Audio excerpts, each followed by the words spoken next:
So I'm gonna finish reading this paper today.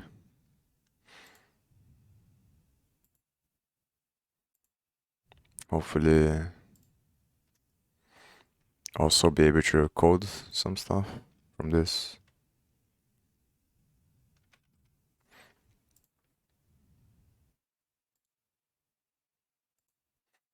The Uniswap arbitrage problem is convex. We can easily show that this problem is convex by using 1 to solve for delta b, beta. Note that delta beta is then a convex function of delta alpha as x goes towards 1 divided by x. It's convex for x positive. And a convex function composed with an affine function is convex. The resulting equivalent problem maximizes this subject to this. For variable delta alpha is then convex. Since the problem is one-dimensional, the fact that problem 2 is convex is not immediately useful, but it can lead to several simple generalizations. For example, the optimal stage trading strategy with several interacting constant product markets can be efficiently evaluated in this case. Optimality conditions. Note that a maximum of a concave function over an interval happens either at the interior of an interval or b at its boundary. In the latter case, it is not hard to show that a maximum is attained at the point on the boundary closest to the unconstrained maximum. Utility of initial liquidity provider.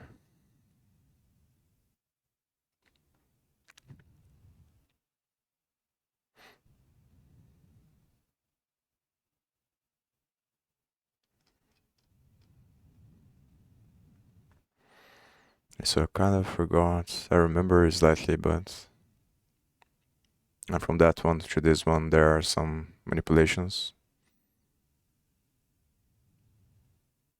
So let me think about it.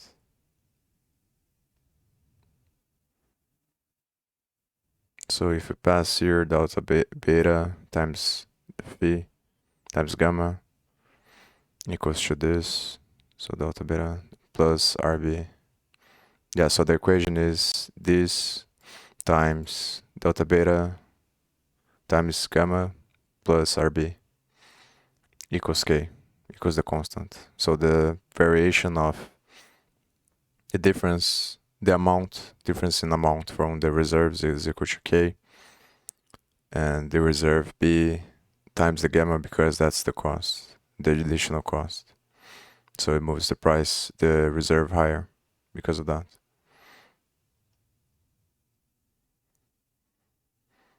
And then they're saying that when that converges to 1, that's the limit. I'm not sure.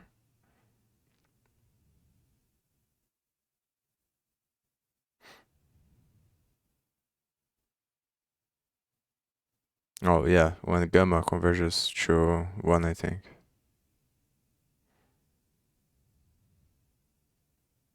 I'm not sure. Because of this, we only have to consider the unconstrained version of problem 15 over the interval 0 plus infinity. In this case, the unconstrained optimal points are those for which the objective of has zero derivative. This happens when delta 0 equals R0 minus K divided square root of K divided by market price times gamma. With the statement above, then the optimal solution to 15 is where x equals max x 0.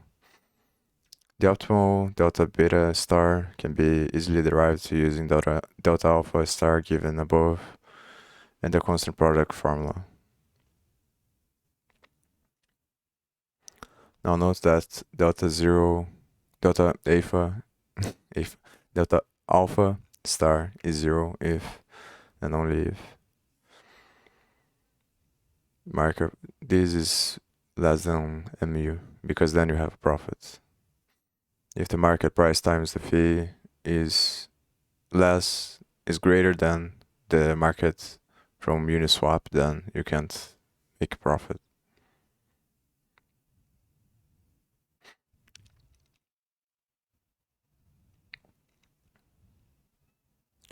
Where mu rb r beta divided by r alpha is the marginal Uniswap market price of alpha without fees. Since the objective of 15 is 0 whenever there is no arbitrage opportunity, and the objective is only 0 at delta alpha star equals 0 by strict convexity, then the above implies that there is no alpha to beta arbitrage in the presence of an infinitely liquid market.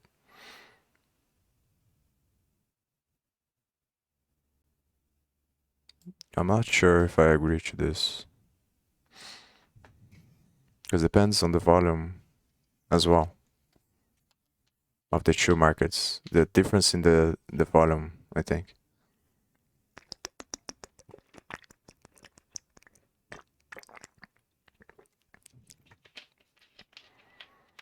Because you can have a time where a volume of one market, the velocity is lower than the other one, and that creates the opportunity. But then obviously you're relying on time.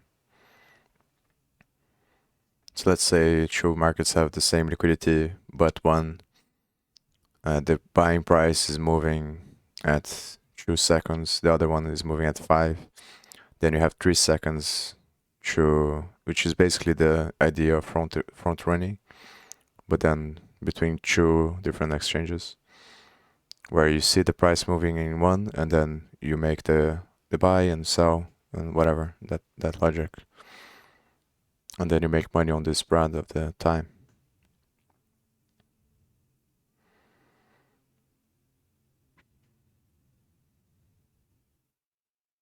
Yeah, but I don't think they're taking time into consideration here as well. They're just talking about the amount.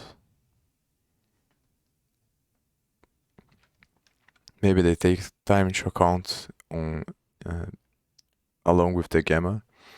So it's the fee, and it already accounts for that, but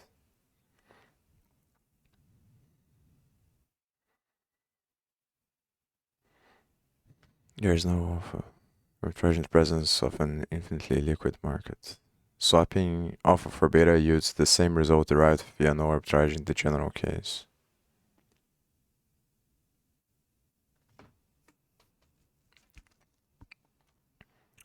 Extension to Uniswap arbitrage problem. The thing that's making me confused when I try to pass this into coding formats is that if you go one route, then the formula is different because you're going to multiply at some points and divide it in others. Because when you're selling, you're dividing, and when you're buying, you're multiplying, and that gets confusing. So depending on which order you go, you need to have a different combination of multiplications and divisions, which is hard to generalize to all possible cases, all possible routes that you can go. That's the difficult part, especially on this more complicated scenario, which is you're also trying to calculate the amount, the optimal amount to place on each one, which is, I think, the main goal of doing this. Otherwise, you can just do the multiplication and division. But then you have, in this case, you have to take into consideration the amount. So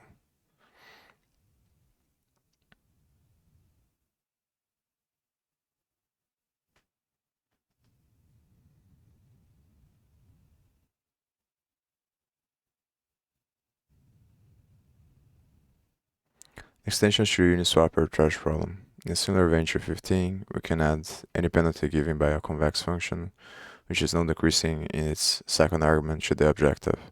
This yields yet another convex optimization problem. To maximize this, so the difference between alpha market price from B and the other the other costs.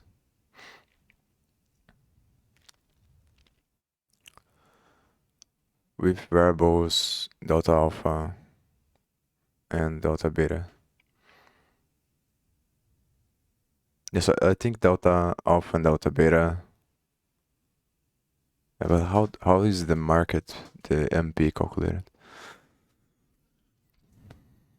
That's the thing. I think MP, yeah, that's just the delta alpha is the amount, MP is just the price of the other market, which makes sense.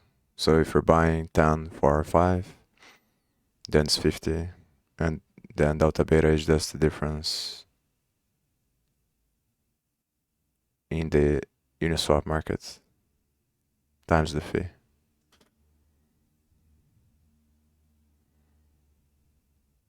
I think.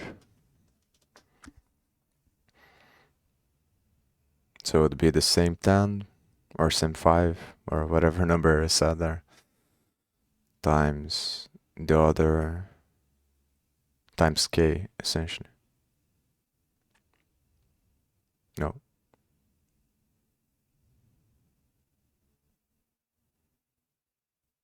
Yeah, if you have alpha divided by K, but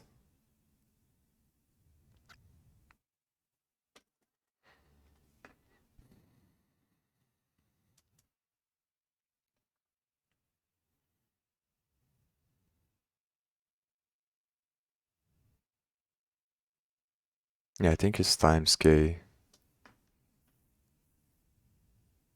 Is the quantity times K times beta actually. Because that's how much you're gonna get.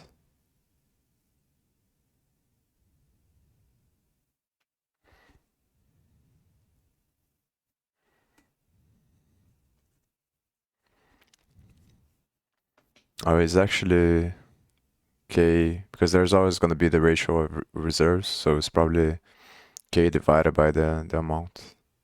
And that's how much you get for the other one. So delta beta would be K divided by the amount times the fee.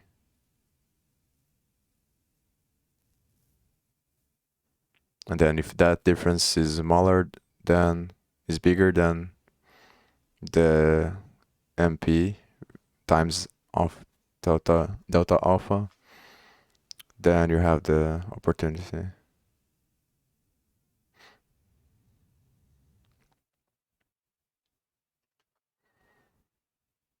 And I guess the maximum goes up to, they're maximizing for the division there.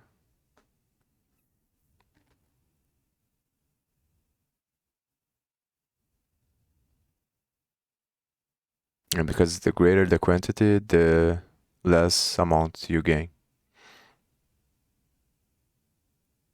So you're maximizing for the quantity.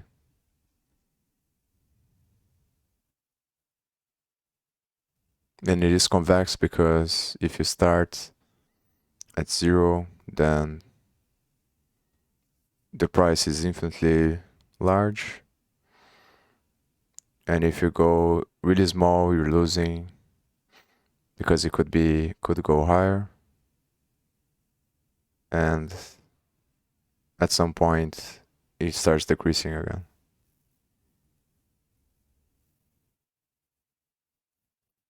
Yeah, that's how it works.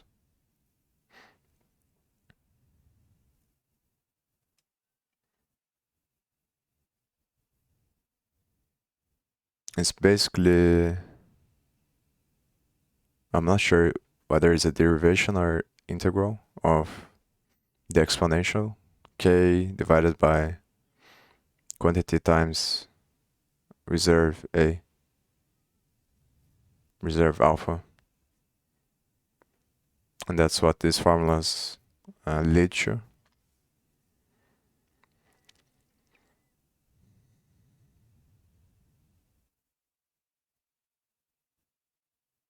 Or maybe it's neither. I forgot how to find the minimum global I think is derivatives, but the maximum, yeah, it's also probably derivatives. It's like gradient descent on machine learning.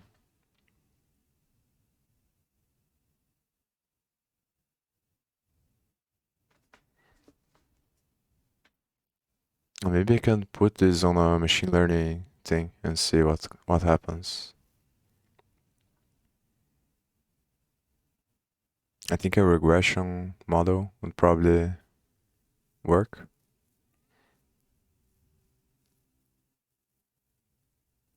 Because you're reaching the global maximum.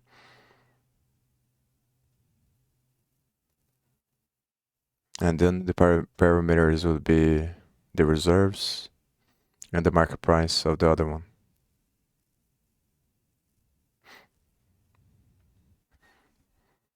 But I'm not sure if that's overly complicating things and making me lose focus of what I'm doing.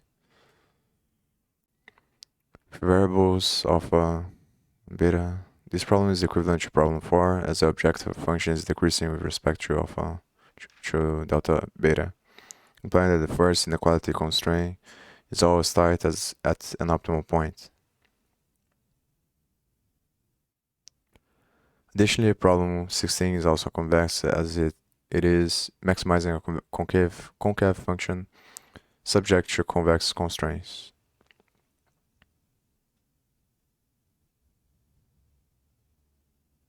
So the constraints make the function convex because delta alpha has to be greater or equal to 0. And obviously, if it was negative, then you would have the reverse thing here.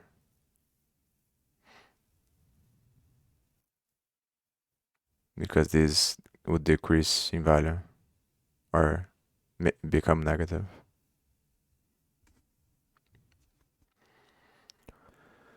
The proof follows from the fact that a concave function over R is monotonically non-decreasing. Market models. One particularly useful example of such a function f is for modeling the market response of trading coin alpha for coin beta, in particular if the marginal market price is some decreasing function of the total amount of coin delta alpha traded, satisfying M0 equals MP. Then the slippage cost of trading delta alpha coin for delta B is given by.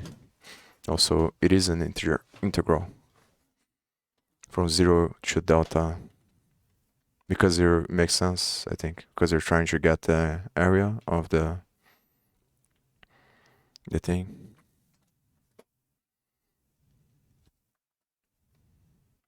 Yeah, but this is for slippage, so maybe.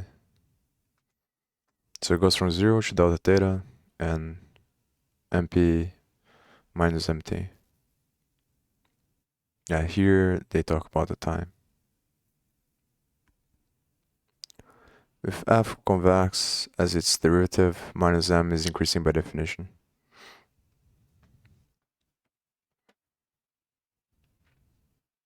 Yeah, because while several simple market models exist, the one we use in this paper is a special case of mt equals mp 1 minus n t divided by epsilon, with epsilon greater than 0 and n greater than 0. This results in alpha delta t equals mp times n divided by this.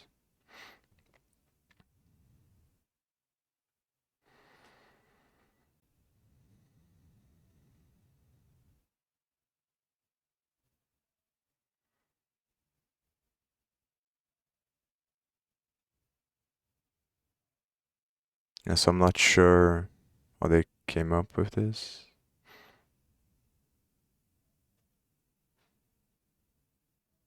So clearly this value is this one, but then instead of 1 minus this, you have divided by.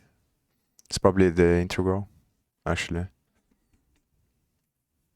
Yeah, if you take the integral, replace delta alpha in here and take the integral, that's probably what you get. Derivation of price gap. By definition, the output of delta alpha can be written as delta beta or beta times alpha divided by this. Yeah, because it's the other equation, I think. Derivation of price gap.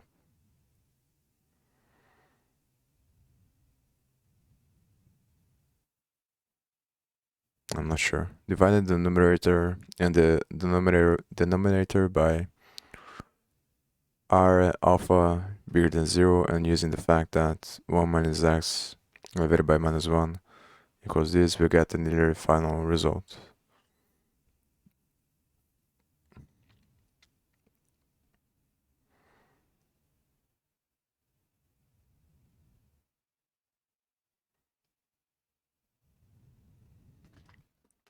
So they make a derivation from here to here. No, they simplify, divide the numerator and denominator.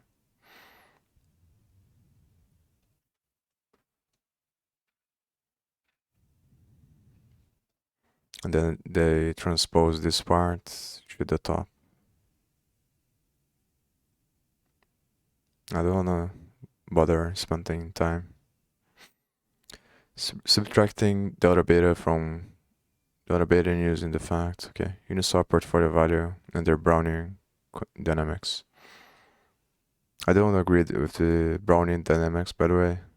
So as far as I understand, Brownian dynamics is what they call random walk, which means that they assume that the variation of price follows a normal probabilistic distribution, which means it's just as likely to go down as it is to go up.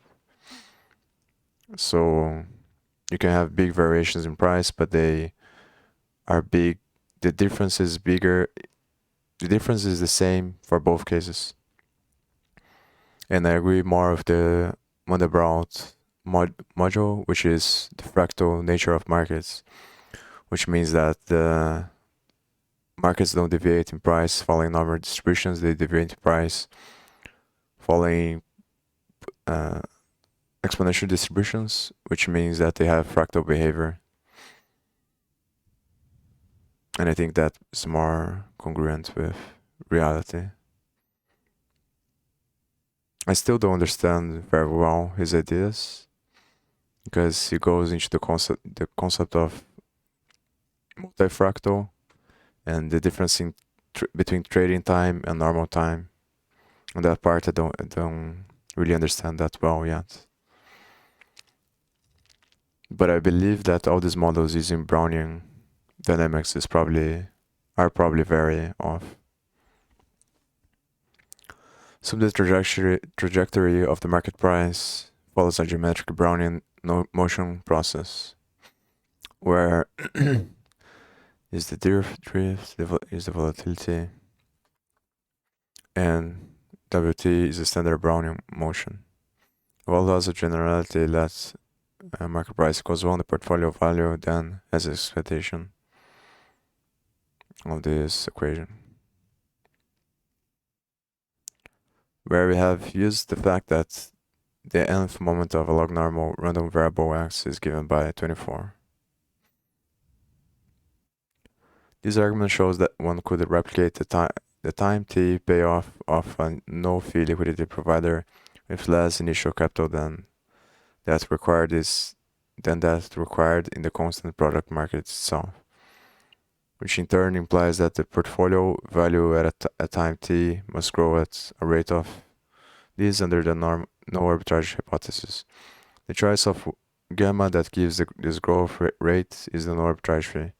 A simple replication of a volatility harvesting strategy can be used to show that such gamma exists under mild conditions on U and this.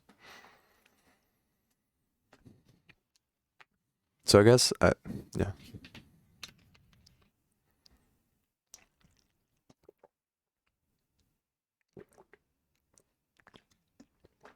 I was thinking while I read that I probably don't have to put the reserves into the calculation, because the difference in the reserves by people adding and putting liquidity, because it's probably already possible to get the number, the final number, regardless of how many people are burning or adding liquidity at any point in time.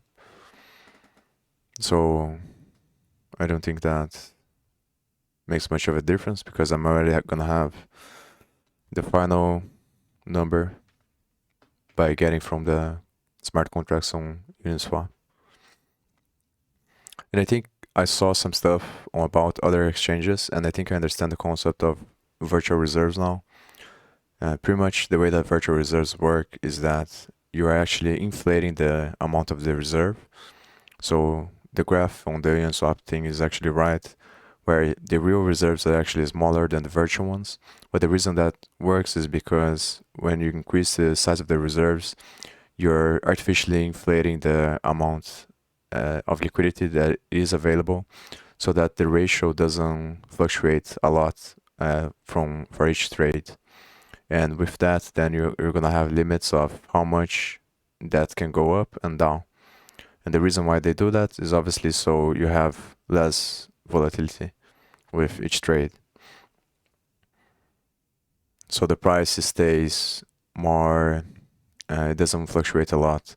But the downside of that is that if you did that initially, for example, and let's say you have 50% Ether and 50% USDT, and then you make a virtual reserve and you add, let's say, infinitely liquidity to that. So you artificially inflate the size of the liquidity through infinity, and you have very low amounts of Ether and USDT at 50%. What's going to happen is, because each trade doesn't fluctuate the price or the ratio of the coins, people can trade that through infinity, and it just doesn't work, because the ratio never reaches the equilibrium for the correct distribution based on market price for that situation. So one side is going to go through zero. So, and that's the reason why you have these boundaries between B and A, because if you have that, once you get to that point, that's the tick point that they were talking about, then you don't, it's impossible to trade because there are no assets. I think that's how it works.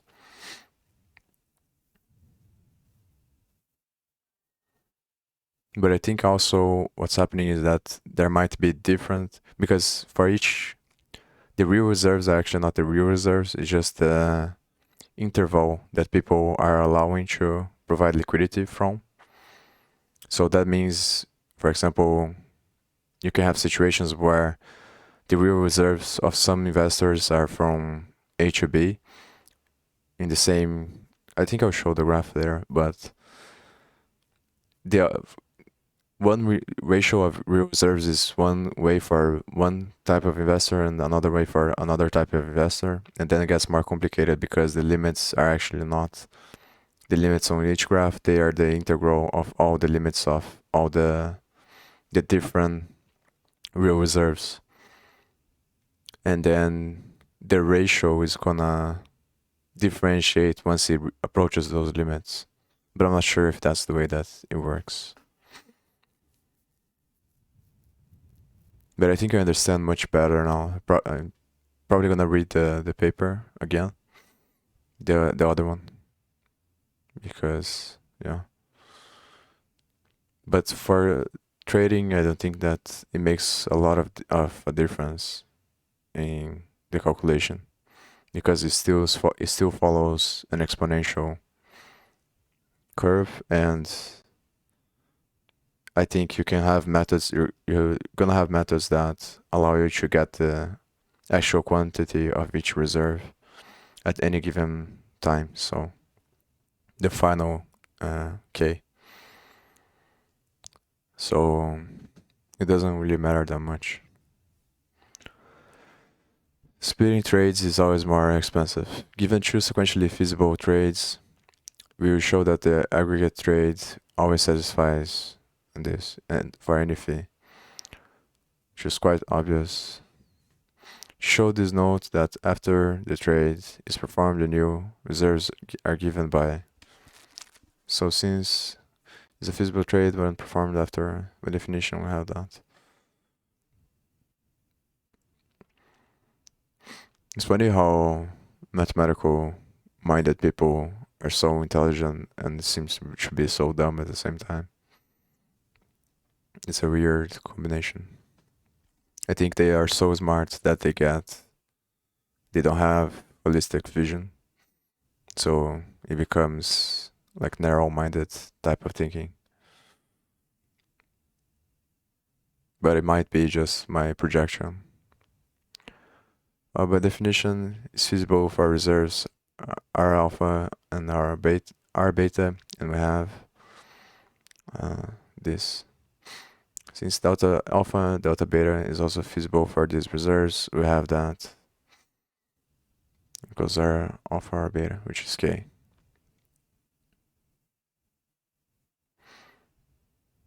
So yeah, that's another thing, which is gonna be a different calculation based on if you're selling or buying.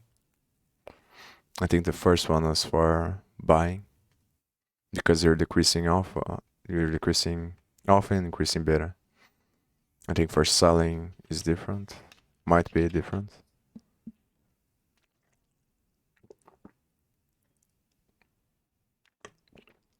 Is the whole division versus multiplication thing.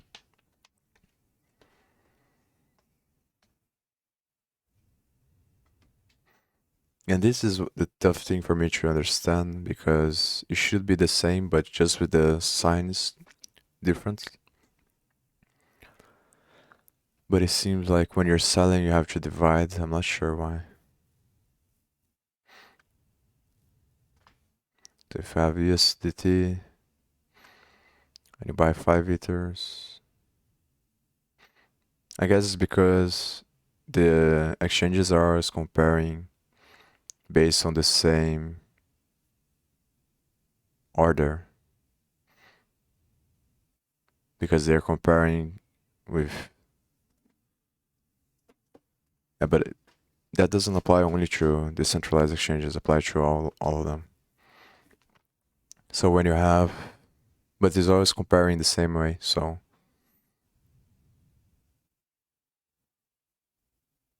when you're buying, the position is calculated based on the amount of the asset that exists on the buying side, and when you're selling, the amount is also calculated based on the amount on the buying side, and that's why you have to divide. But I'm not sure if that's the case.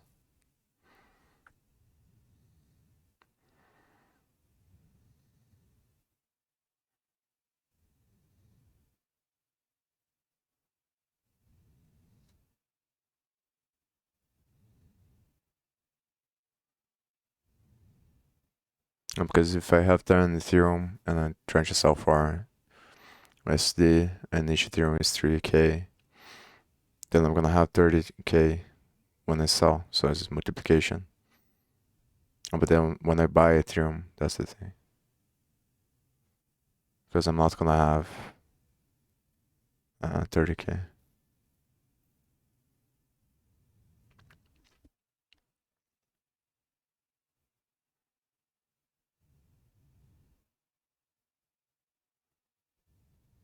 Yeah, but the price is also gonna be a lot lower, so it is multiplication.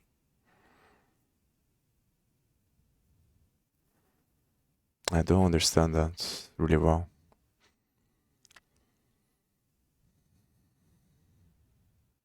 Maybe I'll watch some videos later to try to figure out. I watched some videos already, but I still don't understand why they say you're gonna divide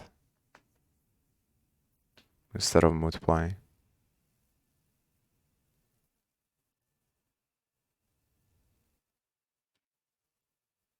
It has to be because of the price, but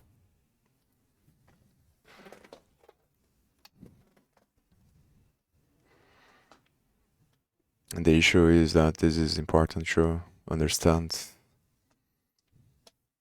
It's kind of simple, but it's annoying to have to think about it.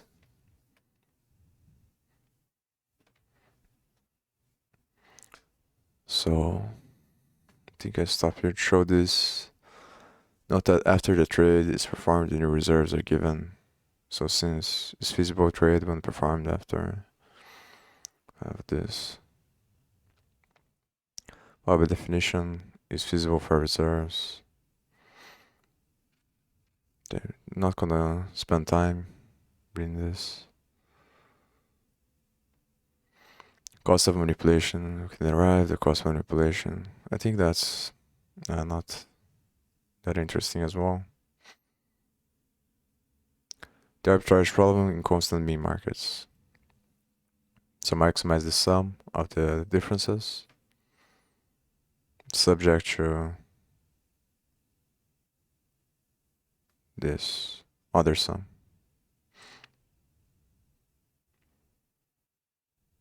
which is the size of the reserve plus difference minus the sum of the difference from the other side.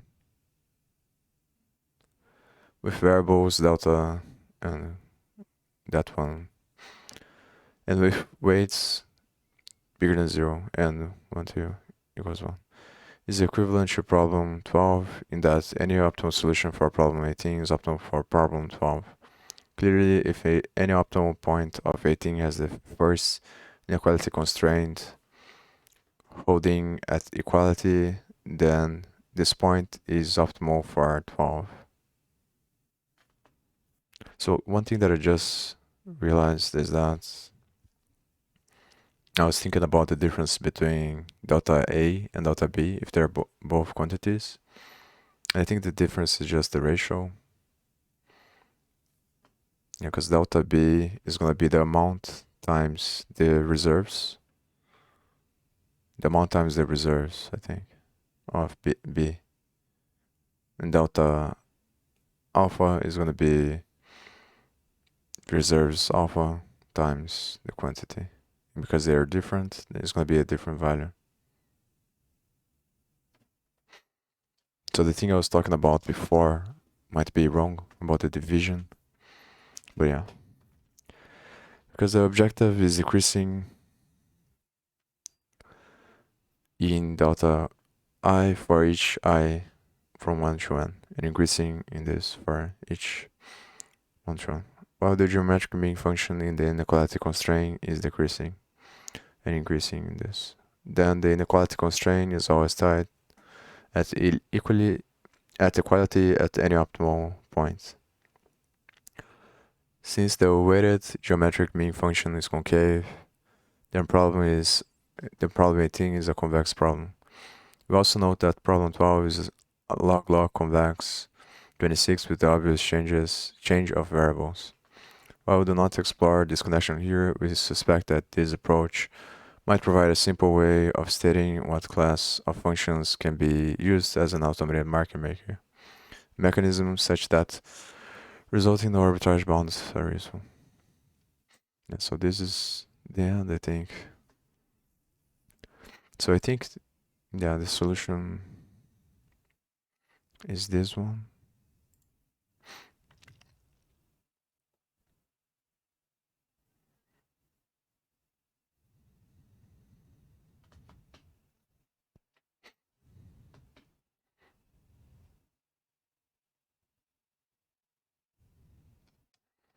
Is before this.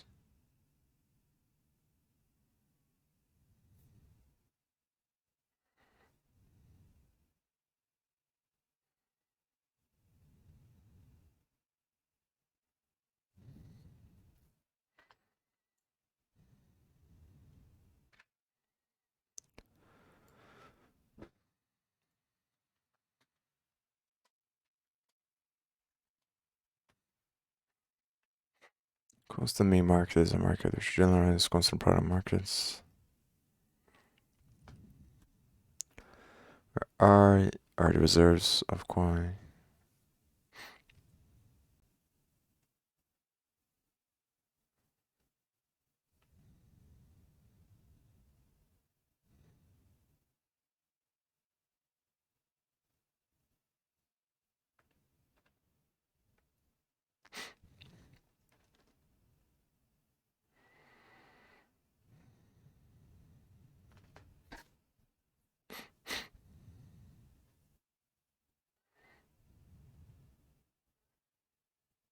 Yeah, so it's just gonna be the sum of the equations.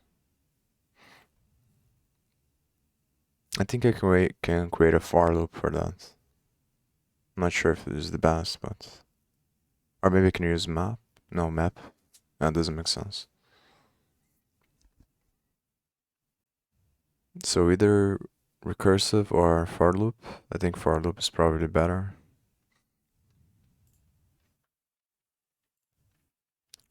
What is faster?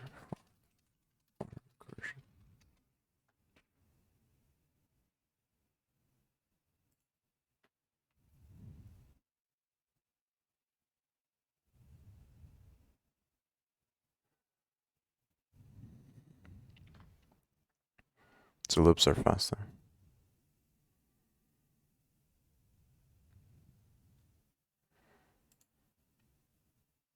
Yeah, so probably what I'm thinking is I do a loop inside the function and then I place the amount of markets.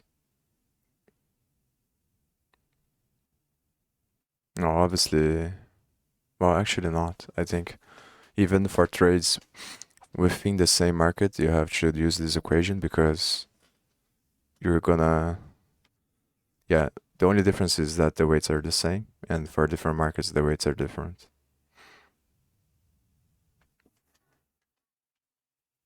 But I think this is just the amounts of trade you're gonna take, regardless of if the markets are both follow exponential curve. They are determined by that k constant, and the weight is equal when it's the same market, I think. In other words, in the absence of fees, constant product markets ensure that the product of its reserves stays constant. While constant mean markets ensure that the weighted geometric mean of the reserves stays constant.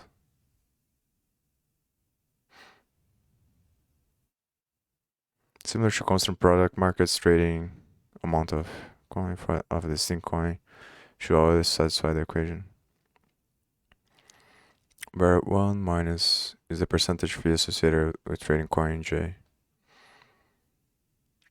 Note that constant product market makes a special case of constant mean market where n equals true and we have equals saf, and if the constant product k of one place with its square root.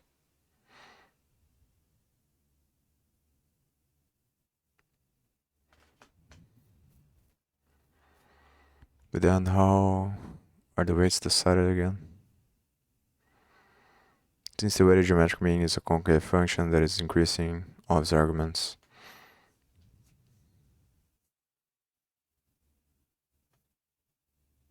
Oh, I think I can plot these curves by making it up some points. It might be worth it to try to solve it. But the thing is, I don't need a machine learning algorithm for that. I could just get the root of the function. Or the derivative. Yeah, the derivative when the derivative equals 0 is probably the optimal. Has to be the optimal because it's a function that only has one global optimal, one global maximum, and yeah, when you take the negative sides outside of a consideration.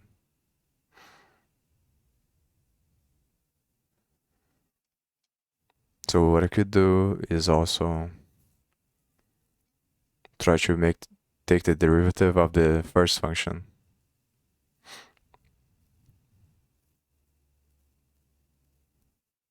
Yeah, but I still have to define really well what is x and y on that situation. I think x would be delta A, probably. Yeah, because that's what I'm trying to maximize for, or to find the solution. So x would be delta A, And then y would be delta b times the fee. Yeah, but that doesn't make sense.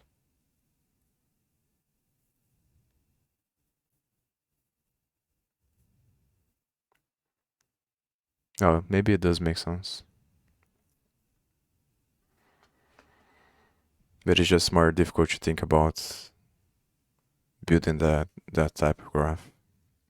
Because then you have to make another graph of the relationship between RB and Y.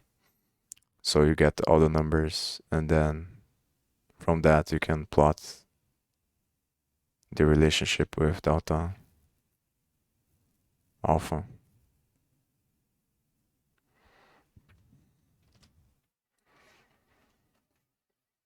But delta alpha is also the relationship between the quantity.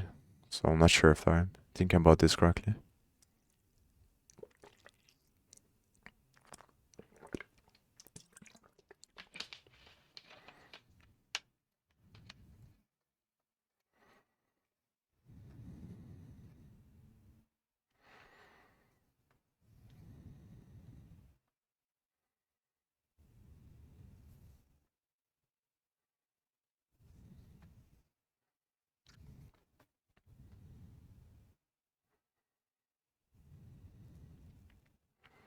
I'm also having trouble understanding how this is related to the first one.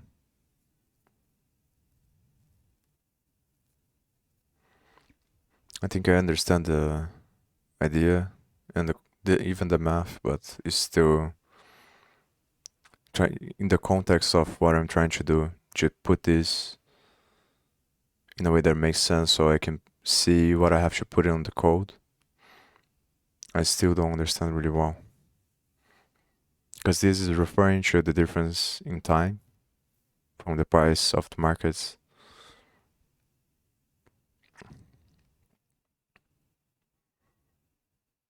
And the other one is talking about the difference in quantity.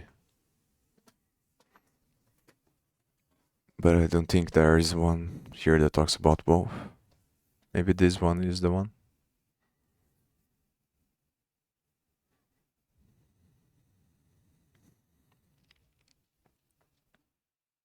But I think this is for liquidity. Yeah, liquidity provider returns. So let me go up.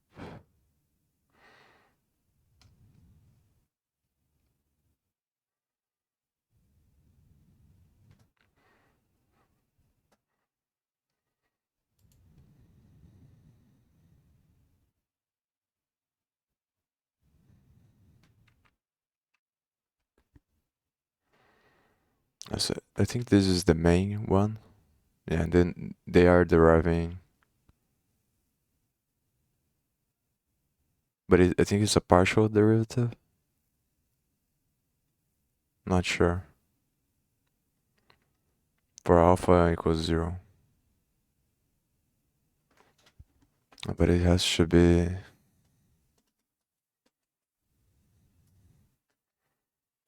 Yeah, for alpha equals 0, it's gonna find the minimum, I think, not the maximum.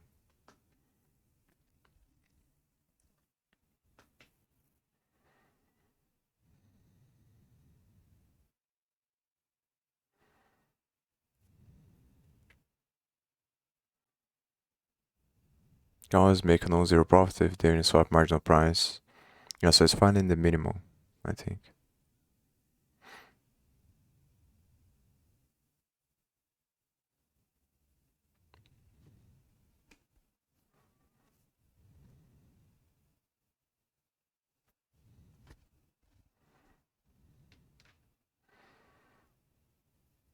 The other thing that I'm thinking about is if I do something that only takes the maximum, then I might be losing opportunities. But I think it doesn't matter because as long as it is greater than the minimum, then there's always going to be a maximum. So I think that doesn't matter. It's more important to compute the maximum.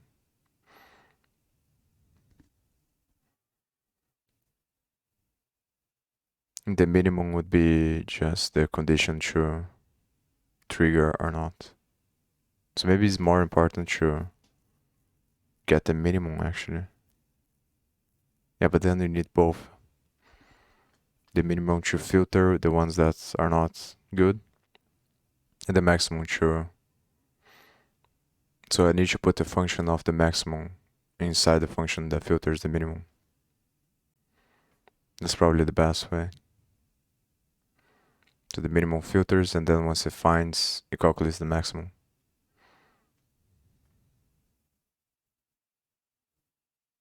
And the minimum is this equation here, I think.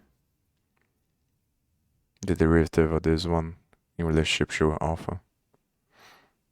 Because that's when a derivative is equal to 0, there is a horizontal line on the graph, and that only happens at either the minimum or the maximum of functions. It could be a local maximum or minimum, or it could be a global maximum or minimum.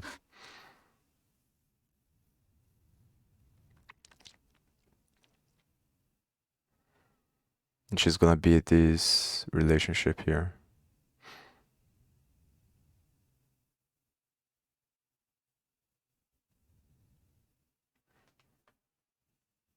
R alpha times gamma, R beta divided by R alpha times gamma equals mu divided by gamma.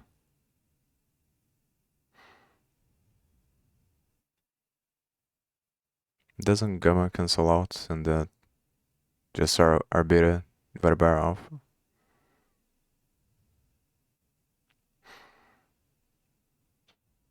Yeah, so this is calculating the price based on the reserves. Yeah, that makes sense. So the market price is equal to R beta divided by R alpha. And beta is the quote asset. Beta is the quote asset and alpha is the base asset.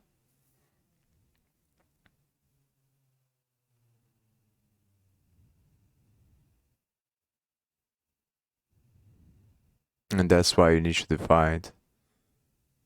Oh, but yeah, doesn't make sense.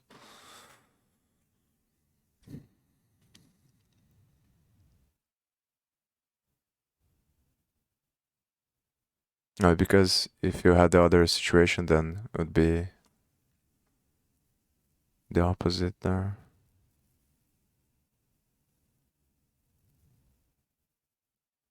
But maybe I'm confusing the two.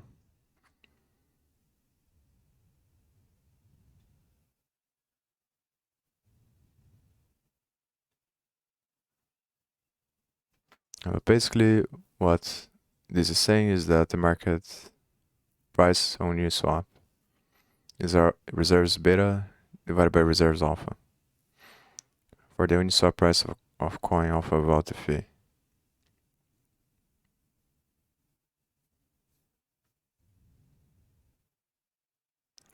Can always make a non-zero profit if the Uniswap marginal price of alpha is smaller than the market marginal price.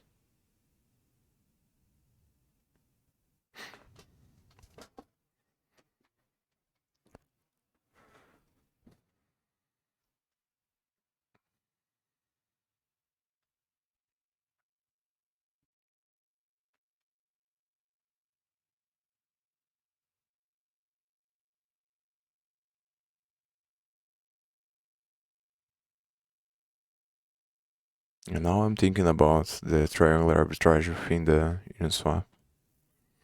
How does that work? Because it gets really complicated because the market price is gonna be, there's nothing to compare it to.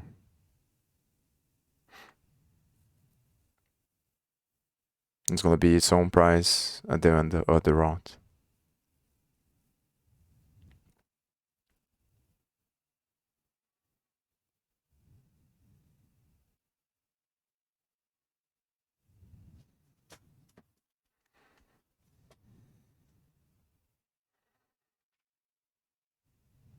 Assuming there is no arbitrage, this means we must have.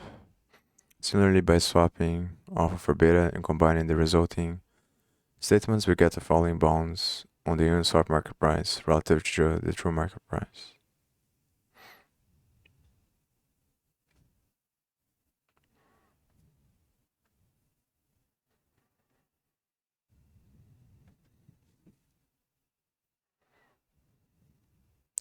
Similar arbitrage conditions, this suggests that in practice, the larger the trade fees are, true market price and swap market price may be.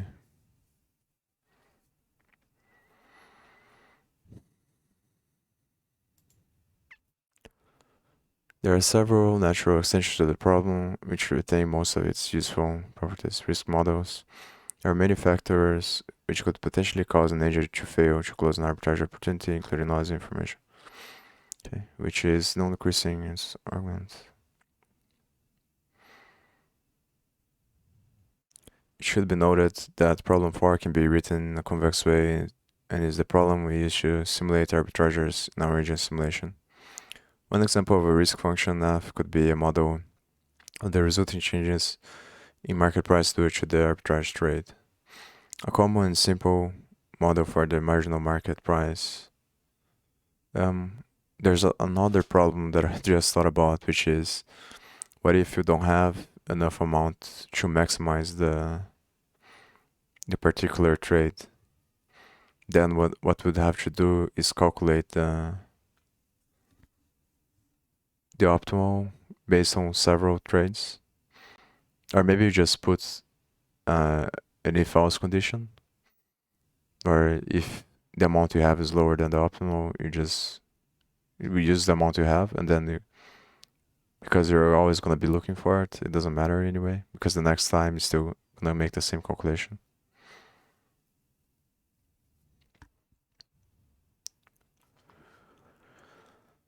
The resulting price is this. If any, the resulting risk function is convex.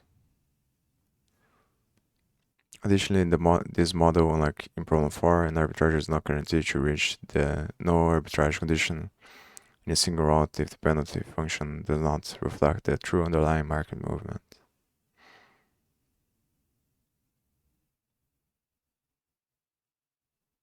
After reading all of this, I still think this doesn't solve the problem really well.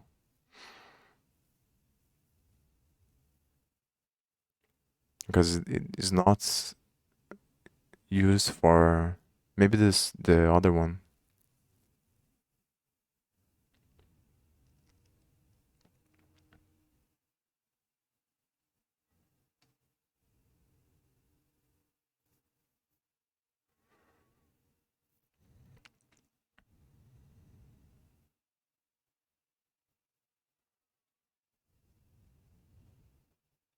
Yeah, maybe this one solves it, but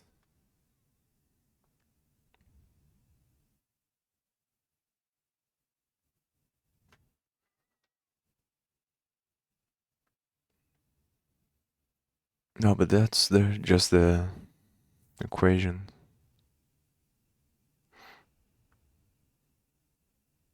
So I think what I'm gonna do is take this equation and think about what are the values that I'm trying to maximize, and then I can try to solve it on my own by making integrals or integers, or maybe I can find some program that finds the maximum. I need to think about the variables that I have and the ones that I'm trying to figure out. So I'm gonna have the reserves, obviously the fee, and these deltas I don't have.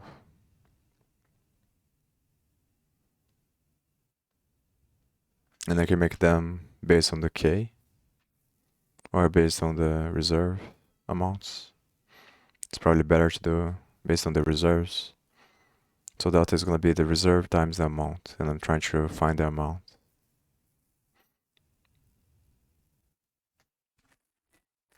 And what I want is the maximum value of K. So I think Y is K. X is the amount. And then I can find the when derivative, yeah, but then it's not equal to 0.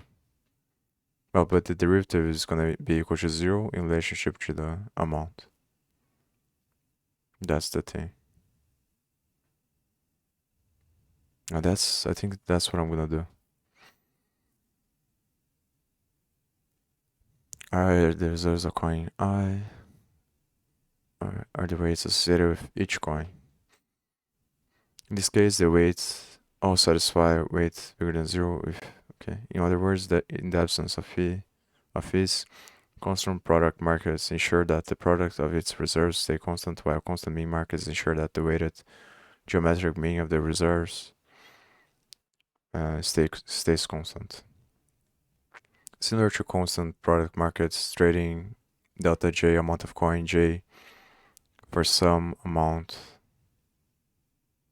of a distinct coin should always satisfy the equation. Now the thing I don't understand on this one as well is that it's flipped. So it's, in my mind, it's supposed to be minus. The coin that you're trading should be this one for this one.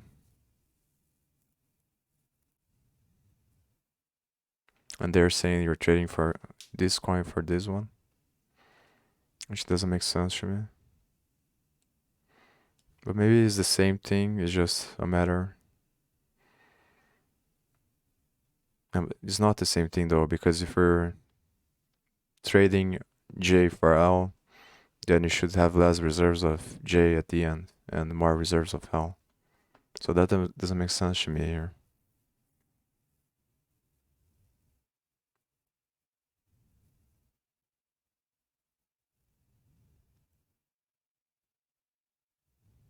Maybe I'm not understanding the way they wrote this very well.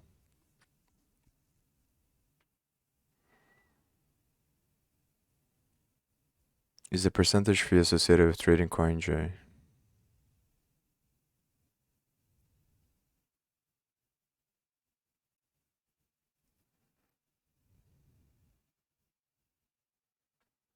Corresponding reserves RJ and RL are updated as in true as in the mean constant K. Note that constant product markets are a special case of a constant mean market where n equals true and we have weights equals half and gamma 1 equals gamma 2. I guess that's the difference when you're, even if you're trading on two markets that have the same formula, you're still gonna have different fees. So what's gonna change is just the fee from one to the other one. So you're gonna multiply this equation by another equation with a different fee, but it's still trying to maximize for the same variable.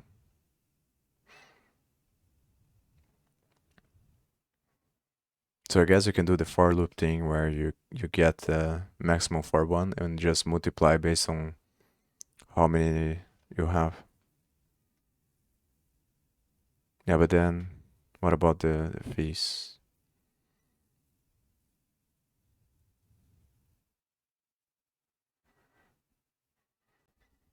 I guess you can put on the if statement, but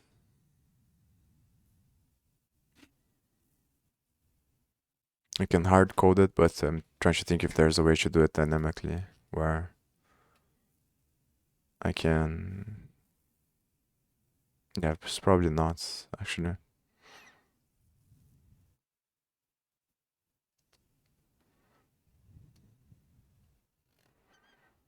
Because I'm gonna have to hard code the fee anyway.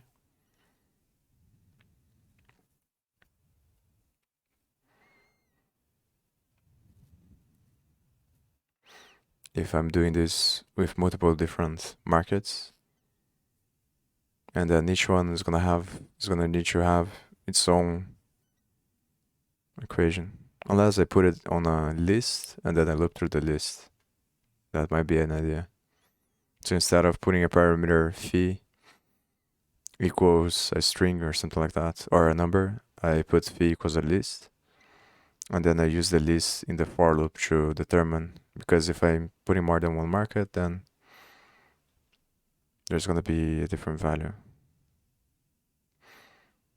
But then the size of each trade has to be the same. That's the problem.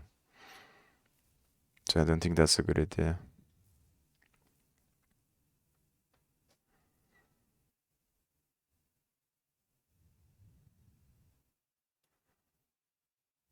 Because you would have to make the same quantity of trades for each market instead of having something dynamic that can trade from any variation of all the markets.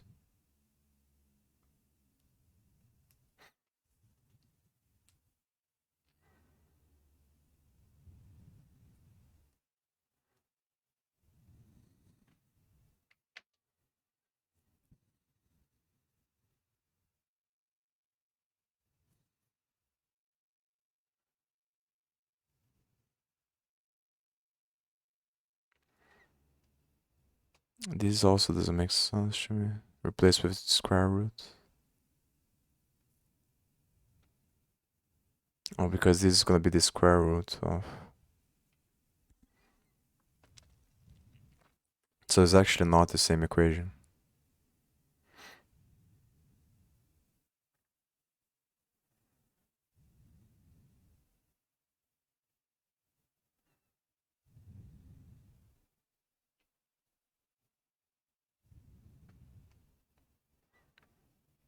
I can write the optimal arbitrage problem for custom mean markets in the following way.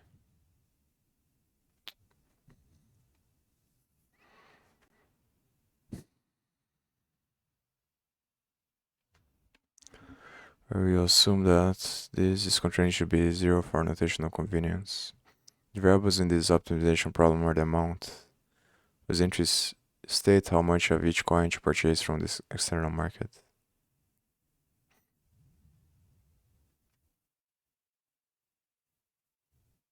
While ij entry states how much of a coin I should trade for a coin j.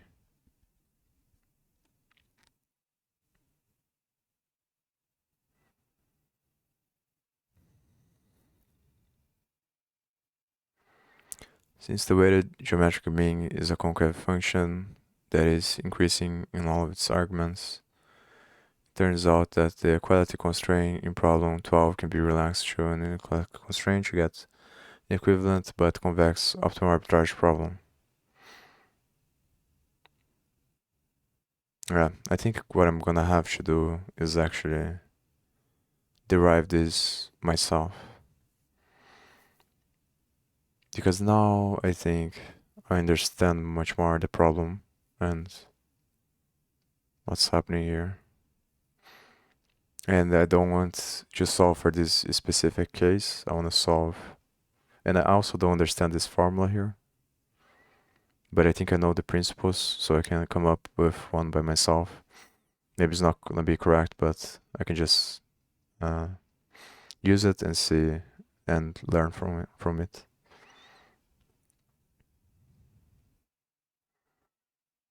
But I think the difference here is that if you're trying to do a triangular arbitrage, there's going to be a different formula because you need to calculate the full path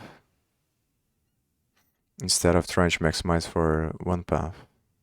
And maybe that's what the other formula is saying, but I'm just not understanding really well.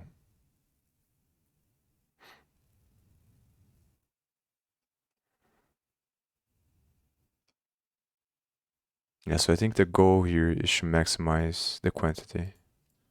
And that's what I'm gonna do. I'm gonna be right back.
Yeah, so this is what I'm gonna do. So I'm gonna assume k is equal to y, but am I trying to maximize for y, for k? Because that doesn't make sense.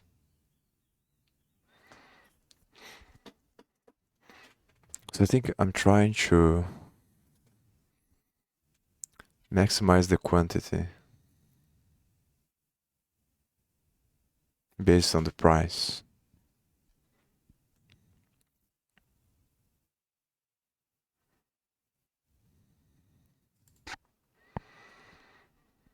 It's so confusing.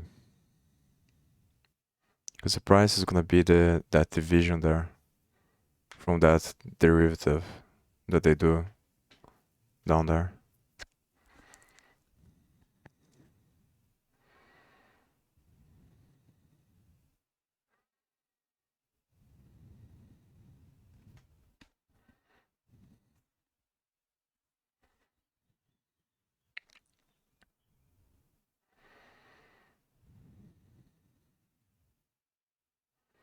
So we must satisfy this equation. That's the equation of a transaction.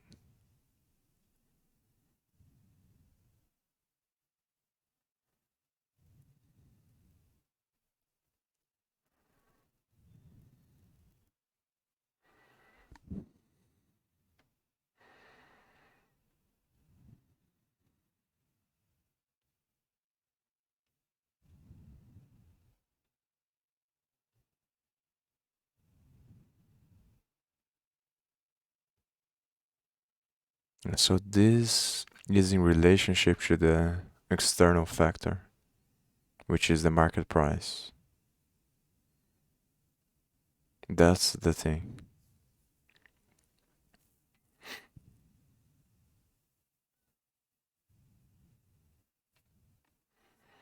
So I think it's gonna be this equals, because k has to be, so is this relationship between the difference between this and the market price?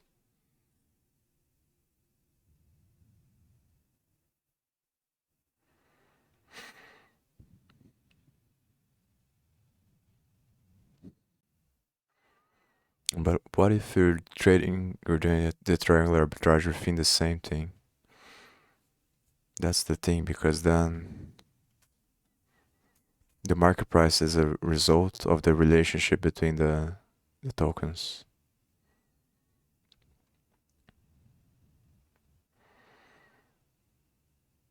So I think there must be another formula here that I'm missing. And that's the other part of how to calculate the path, the route.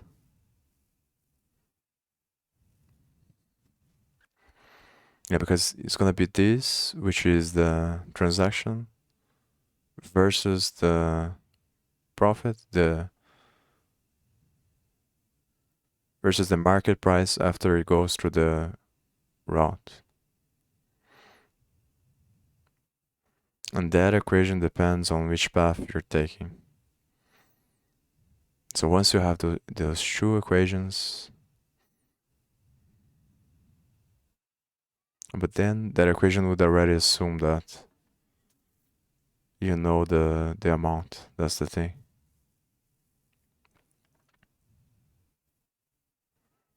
Because the only way to take the route is if you make the trades and then you have the amount already.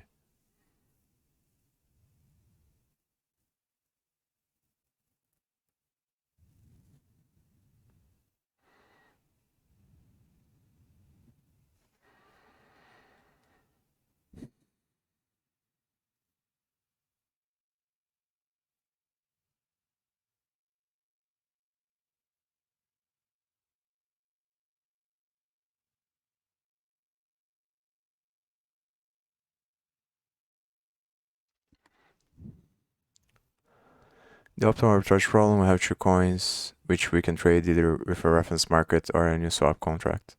This problem is seek to maximize the profit made from trading say some amount of loaned coin of coin beta, choose some amount.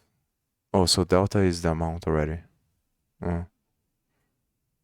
Yeah, but the amount is in relationship to the reserve, so it has to be reserve times amount.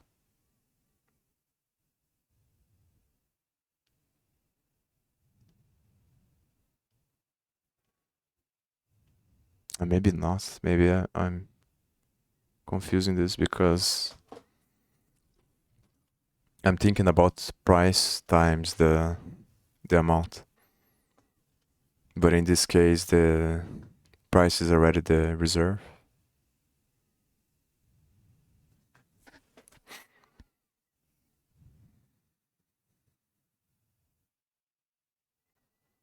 Yeah, I'm thinking about it the wrong way. Is delta alpha is the amount. Because I'm thinking about a normal situation where you have a quantity and you're multiplying the quantity with the price, but in this case, the price is the reserve already. That's the thing. Which is a confusion I've been making a lot. Because there's a different way to think about it. Yeah, in normal markets, the price is determined by the supply and demand and the liquidity available, and this is just determined by the liquidity. That's the confusion I'm making. I need to remember that because, yeah. So this is the main point, I think. What you're actually trying to do is figure out the distance between supply and demand and the liquidity. And that's why I can't really think about an algorithm, because supply and demand it doesn't have a formula for that. Unless you assume Brownian motion, that stuff, which is obviously not correct. Even if you did the Mandelbrot fractal thing, it would probably not be correct because it would be just an approximation, because the future is computationally reducible. So there probably isn't an equation or algorithm to calculate with precision the supply and demand. What the supply and demand is going to be, the variation of price. And even if you can do that, it's just too complex.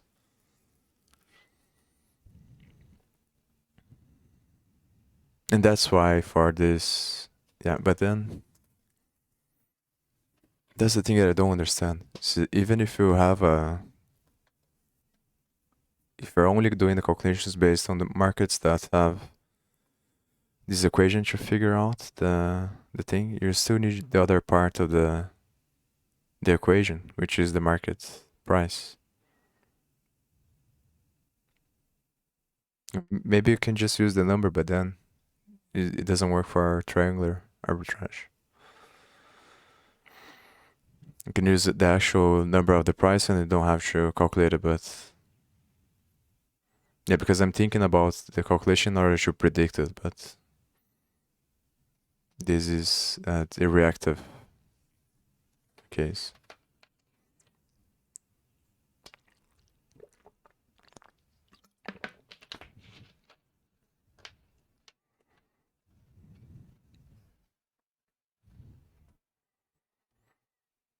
If our profit is positive, then we say that there is an arbitrage opportunity. So if the difference between the end and the beginning is greater than 0, means you have an arbitrage, okay? The profit made from trading, say that some amount of loaned coin delta B of coin beta, just some amount delta A of coin A off of via the Uniswap market. So you loan amount of B from A. I'm just gonna say B and A because it's easier. We then trade back the received amount A for another B and pay back the loan B. Then we say that there is an arbitrage opportunity. Trading coins within different markets without taking on any risk. The arbitrage problem then asks, what is the maximum profit that can be made by this scheme? In the case that this equals MP times alpha times A, where MP is the reference market price of coin alpha. We can phrase the optimal arbitrage problem as the following optimization.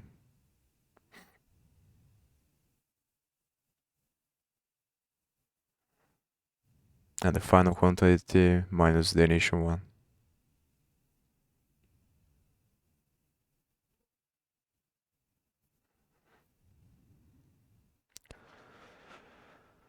Constraint but should be non-negative. Here 1 minus gamma is the Uniswap exchange fee.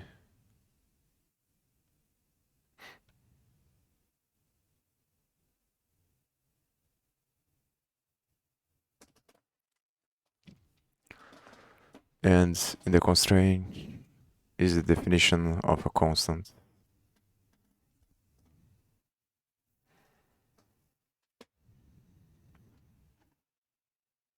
This fee thing is also strange because here is plus gamma, so I assume they put 1 minus gamma and then they got this equation from it, but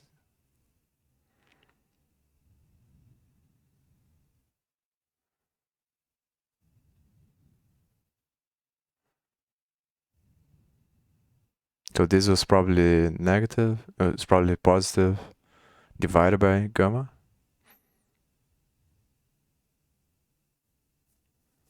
But then this would be, they would both have to be divided by gamma.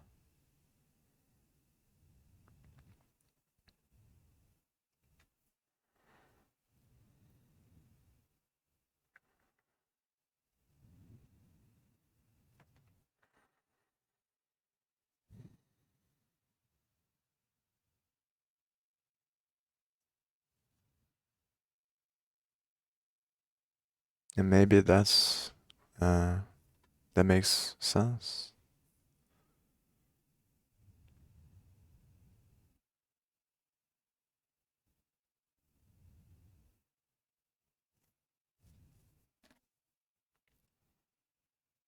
Yeah, so it's probably another equation times 1 minus gamma, and the resulting is this one.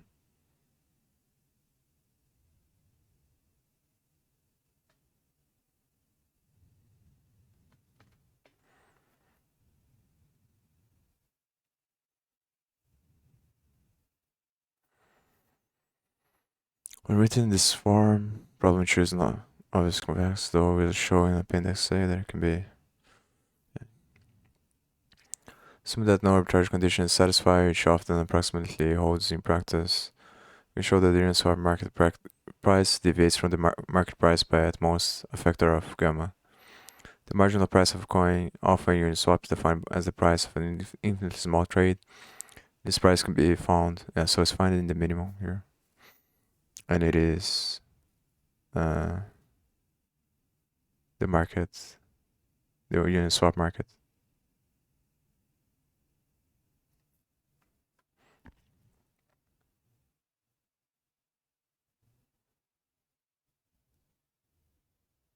And the price is reserve B divided by reserve A, which is not the constant K. It's just the relationship between the reserves.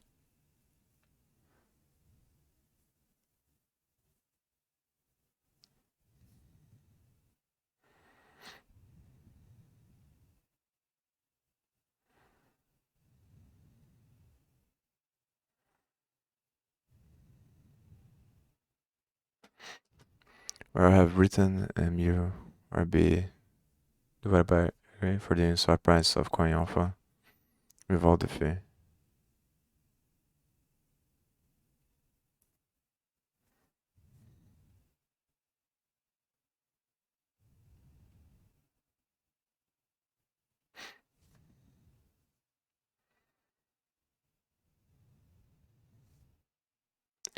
We can always, so what is the price of coin B for a coin A? coin A. I assume it's gonna be the inverse of that. Yeah, probably. That should be. And so when you derive by B, beta instead,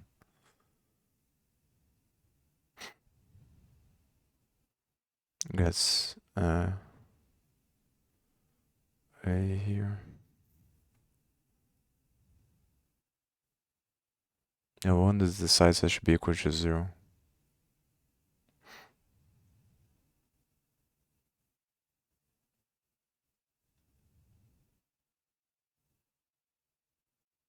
Got RA times RB is equal to minus gamma.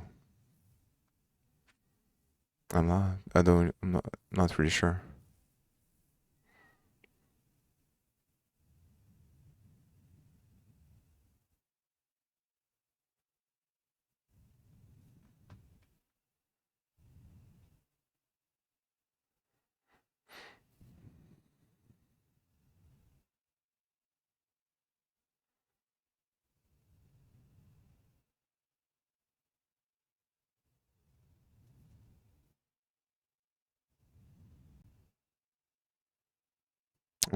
Also not really sure how they made this derivative.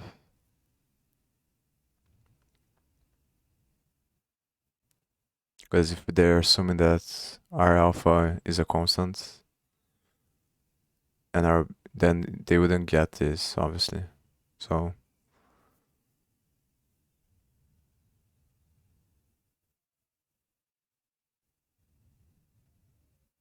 yeah, I don't know. Similar by swapping alpha and beta and combining the resulting statements, we get the following bounds of the Uniswap market price relative to the true market price. Assuming no arbitrage conditions. This suggests that in practice, the larger the trade fees are, market price should be, which is obvious. Well, derive these conditions using a simple argument, you can also easily derive them by analyzing the problem. Extensions of the optimal arbitrage problem.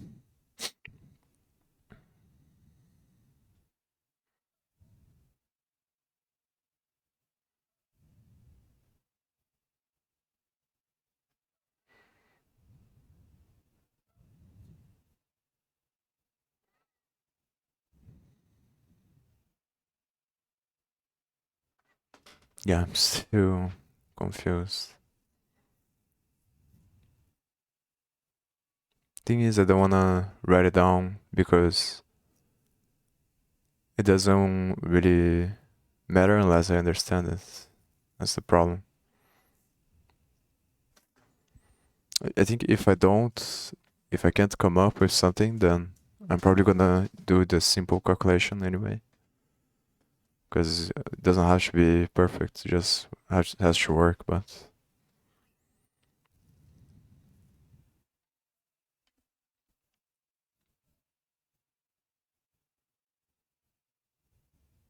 the main thing that I'm trying to understand here is the market, the reference for market price, which I don't understand. Because they jump from one place to the other one without showing the equations in the middle.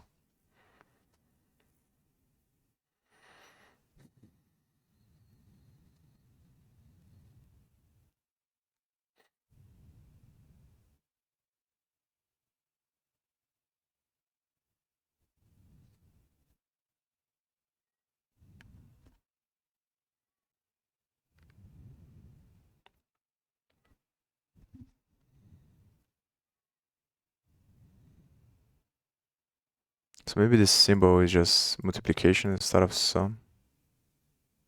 Because it's the multiplication of the reserves equal to K.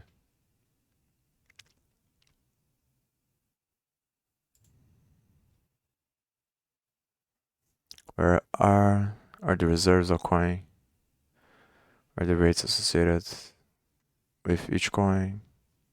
In this case, the weights all satisfy if okay. In other words, in the absence of fee, A fees constant product markets ensure that the product of its reserves stay constant. A constant mean markets ensure that the weighted geometric mean of the reserves stays constant.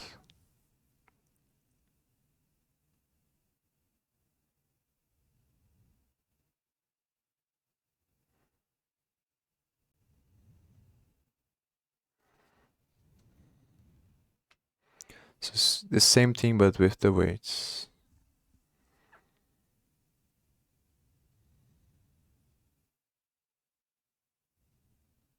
But then why is it saying that's 0.5 for one market? Because it doesn't make sense if one reserve times the other equals K. Should the constant product markets trading amounts think where is a percentage fee associated with trading coin J?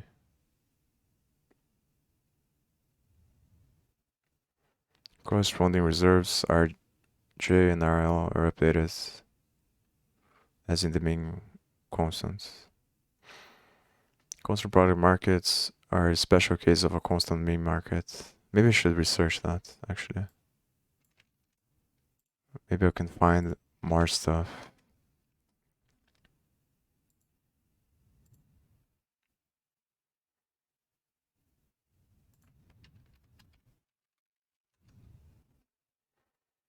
I think it's hard to find these kinds of things. I already searched for a bunch.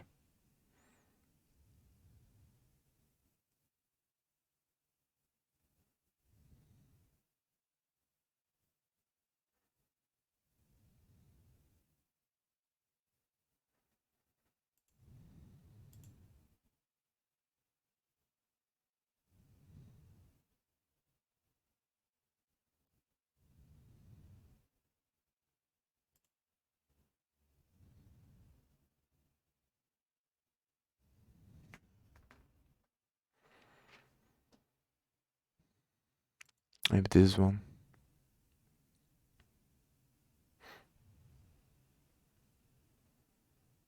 Yeah, it's probably really basic. Yeah.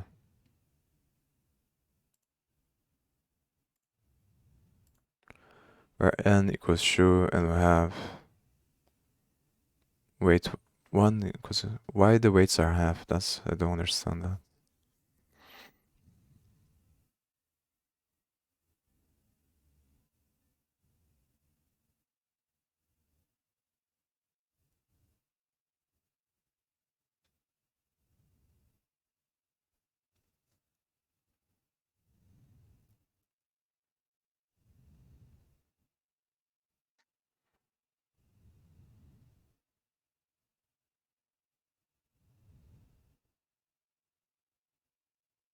Maybe it's just saying that instead of k you have the square root of the thing.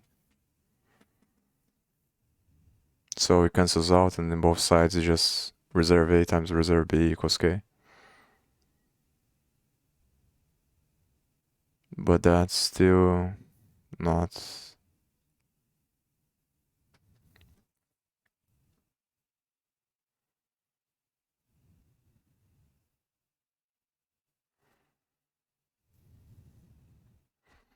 Yeah, there must be something about this constant mean markets. Some explanation of the formulas somewhere.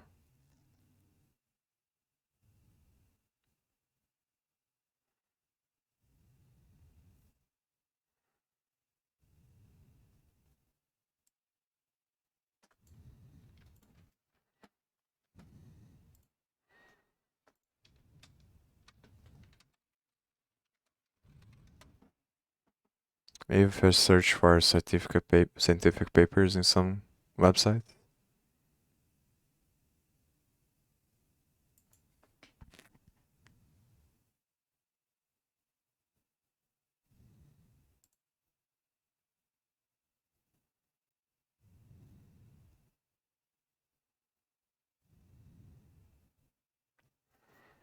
Constant sum market maker is a relatively straightforward implementation of constant function market maker.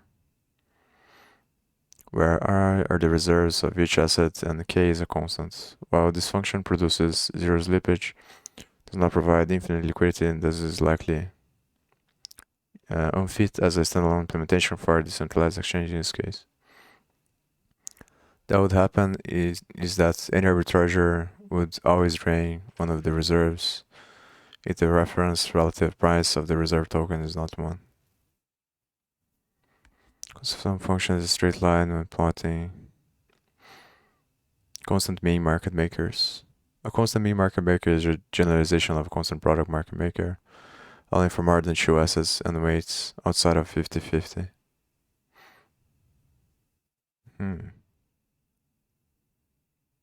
So 0.5 because it's a percentage of the total amount. And because there are only 2 reserves, it's half. By balancer. So maybe I should read the balancer documentation.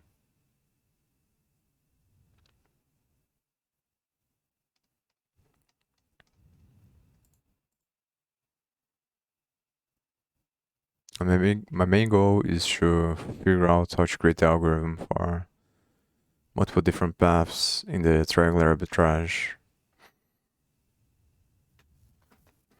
with the optimal solution for quantity.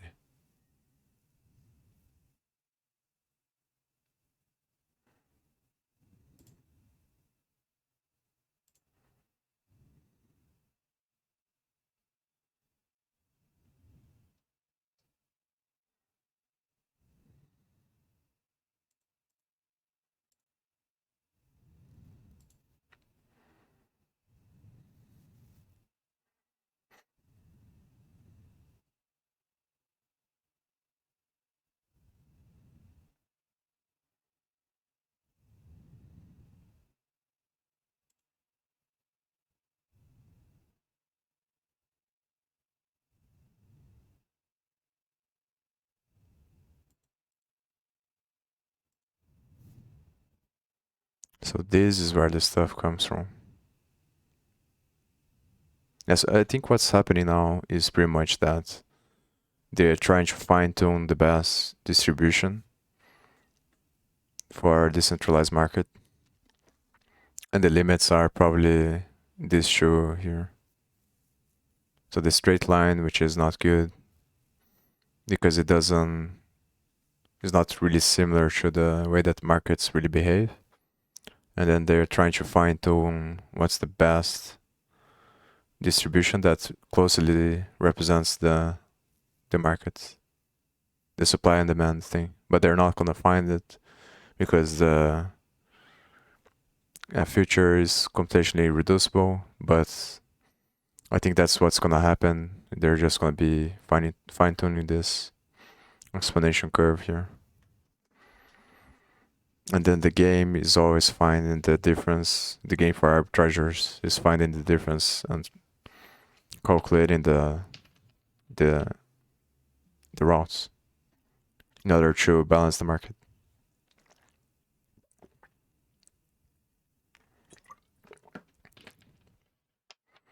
Which is always going to change as well. But I think because you can go by the reference price, you can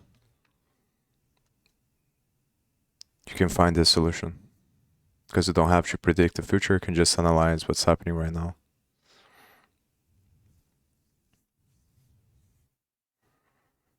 But the biggest problem is this quantity thing. Which is you have to calculate somehow. You gotta have the price of each one and do the calculation. But by that, you already need to put the quantity that you're gonna be trading on each one. That's the main point. That is, I'm not sure if there is even an answer to that.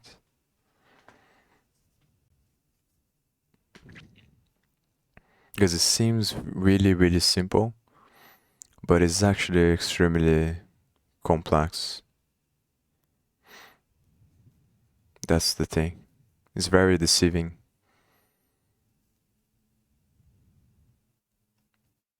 And I think that's why I said in practice, if I can't find this perfect solution, you can just implement one that works, because obviously people can do it, but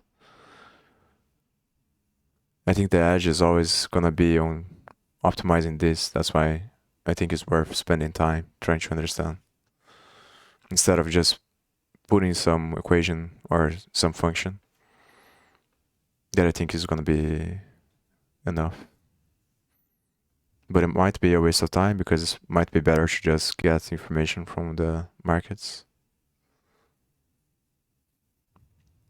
and then worry about this once I already have something going, which it might be possible as well. Since the stable math equation is quite complex to determine the invariant, D is typically done iteratively. For an example of how to do this, please refer to this function, where n is the number of tokens, x is the balance of token I, a is the amplification parameter. This amplification parameter, I think, is the thing that makes the curve uh, fluctuate, and it's probably used for virtual reserves as well. Oh, so the function is here. Huh.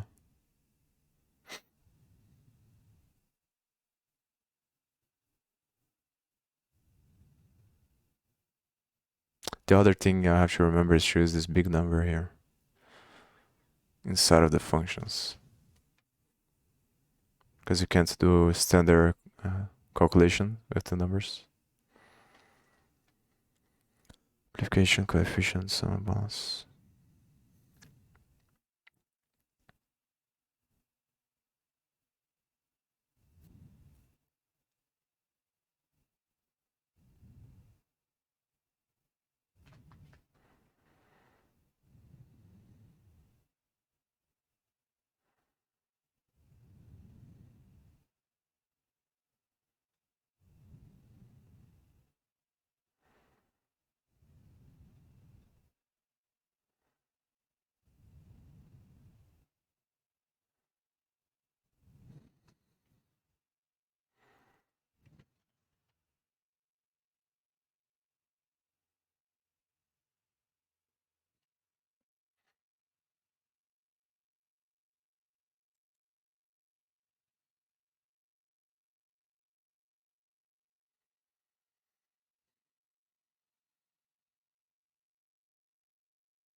So this is where this stuff was born, I think.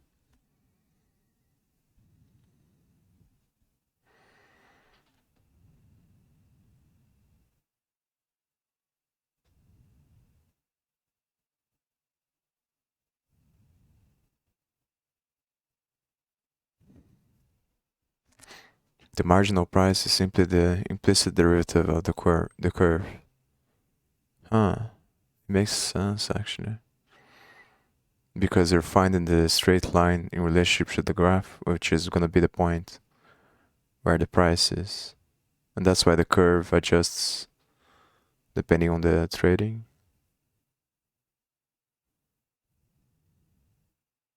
Not on the trading, on the liquidity amount.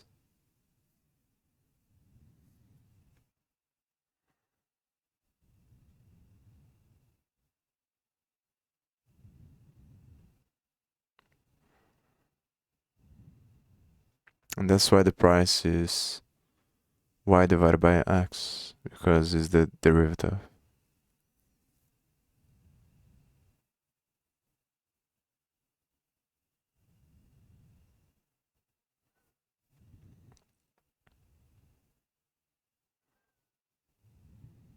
5 years ago.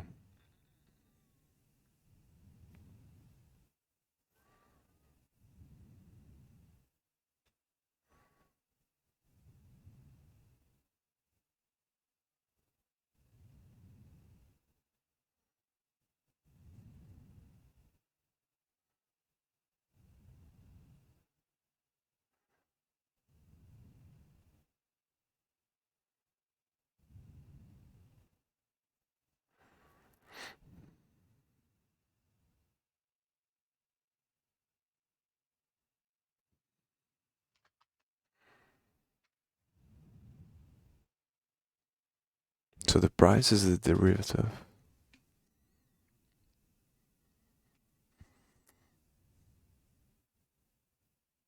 So maybe that's what I can do. Obviously, you can just take the derivative of that equation there, because then you can do it for any amount of tokens you want.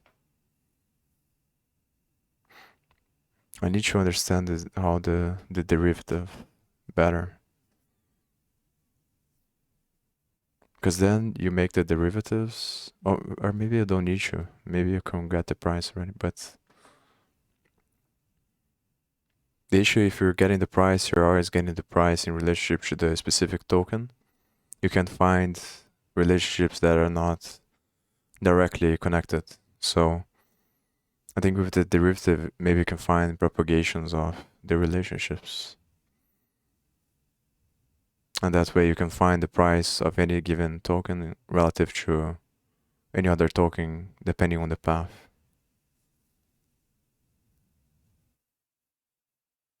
And then you use that in order to compare with the other equation. Because then you have the distance already.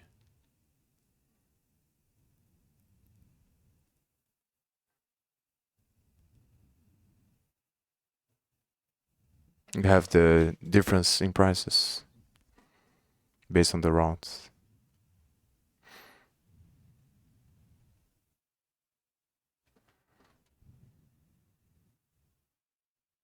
But maybe I'm not understanding really well how it works.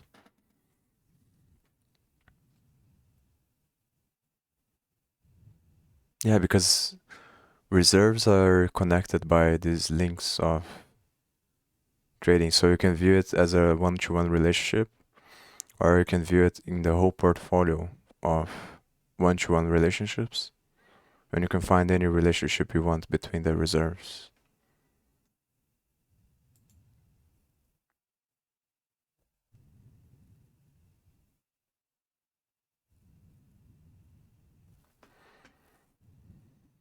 I think I'm gonna read this stuff. But I definitely think I'm starting to understand better how it works. Where R is the reserves of each asset, W is the weights of each asset, and K is the constant. In other words, in the absence of fees, constant mean markets ensure that the weighted geometric mean of the reserves remain constant. Also, that's where the weights come in. So this is in order to find the whole distribution of the pool. That's the thing.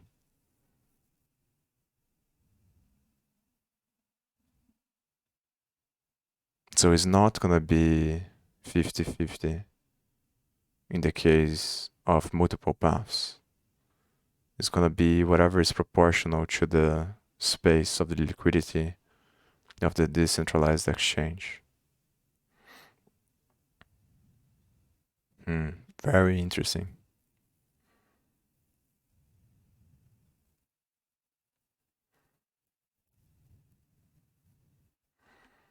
And through that, you can find the difference in price, by studying this relationship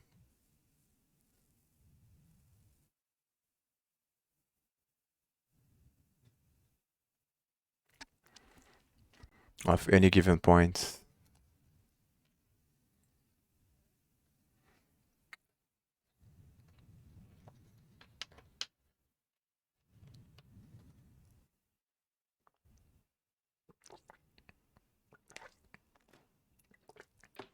The only thing that is weird for me in this representation is that if that was the case, it would be impossible to find triangular arbitrage opportunities within the same decentralized exchange because there wouldn't be any discrepancies.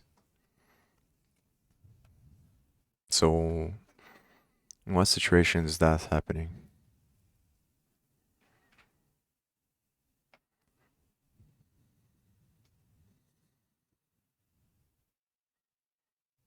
Because what you're doing is figuring out the path or the weights, and different paths have different results based on the relationship.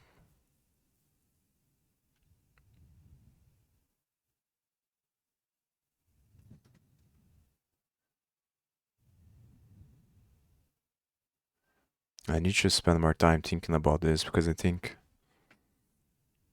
I'm getting close to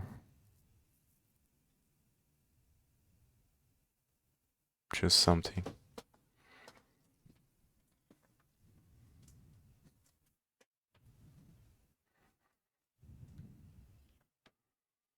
Yeah, what I have to understand is what is the relationship. What does these relationships represent? I think it happens because of the outside markets. Even when you're doing the triangular inside of the same decentralized market. That's the unstable factor there. And that's why it's hard for me to picture with this thing here because this is not taking into account obviously the movements of the thing from external forces.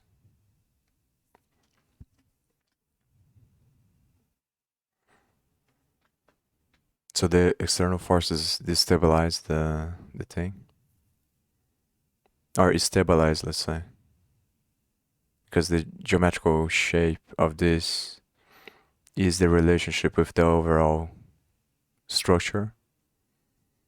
So if you imagine that you have supply and demand time space or space time, inside of that you have the decentralized exchanges which follow the exponential curves, and they're gonna be following the movement of those forces outside, and that's what creates the opportunity because they're gonna be out of sync because it's like each decentralized exchange is a link within the overall structure of the thing, and it balances out from outside forces.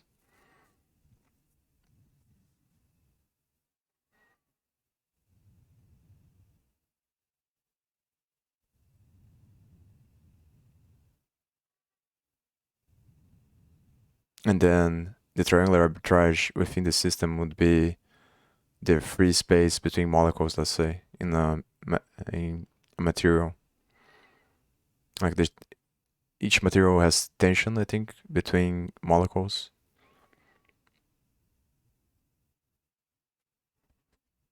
And that distribution is constantly rearranging itself through time. Just a network. And that's what matter is.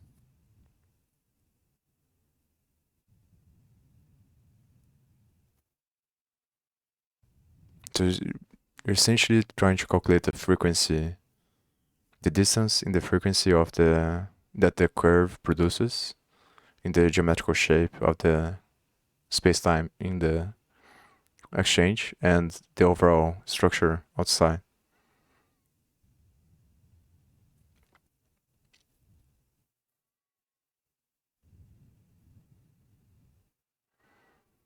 I'm not trying to calculate that, just trying to react to the differences or to stabilize the structure. Where R is the reserves, so each asset, W is the weights of each asset, and K is the constant. So I assume W is the overall proportion of that specific reserve in relationship to all the other reserves. That's what's happening here.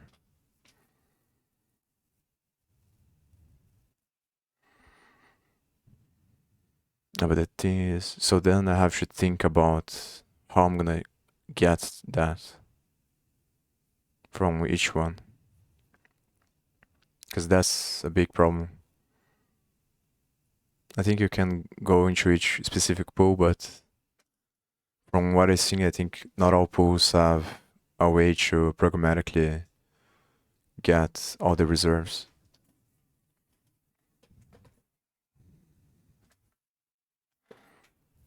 Because obviously you have to sum all the reserves of each pool, and then it's actually more complicated than that because each reserve is going to be a pair, which means you're going to have to break it down based on the price of each one as well. Because the price is going to be the relationship between the two reserves inside of the bigger reserve. And each relationship is going to determine the overall weight of the distribution of all the relationships.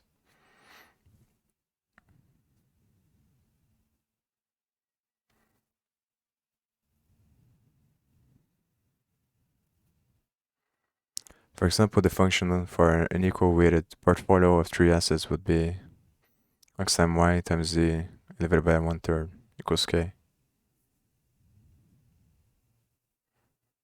Or maybe you can just do that and multiply each reserve and make the weights equal to the inverse of the proportion.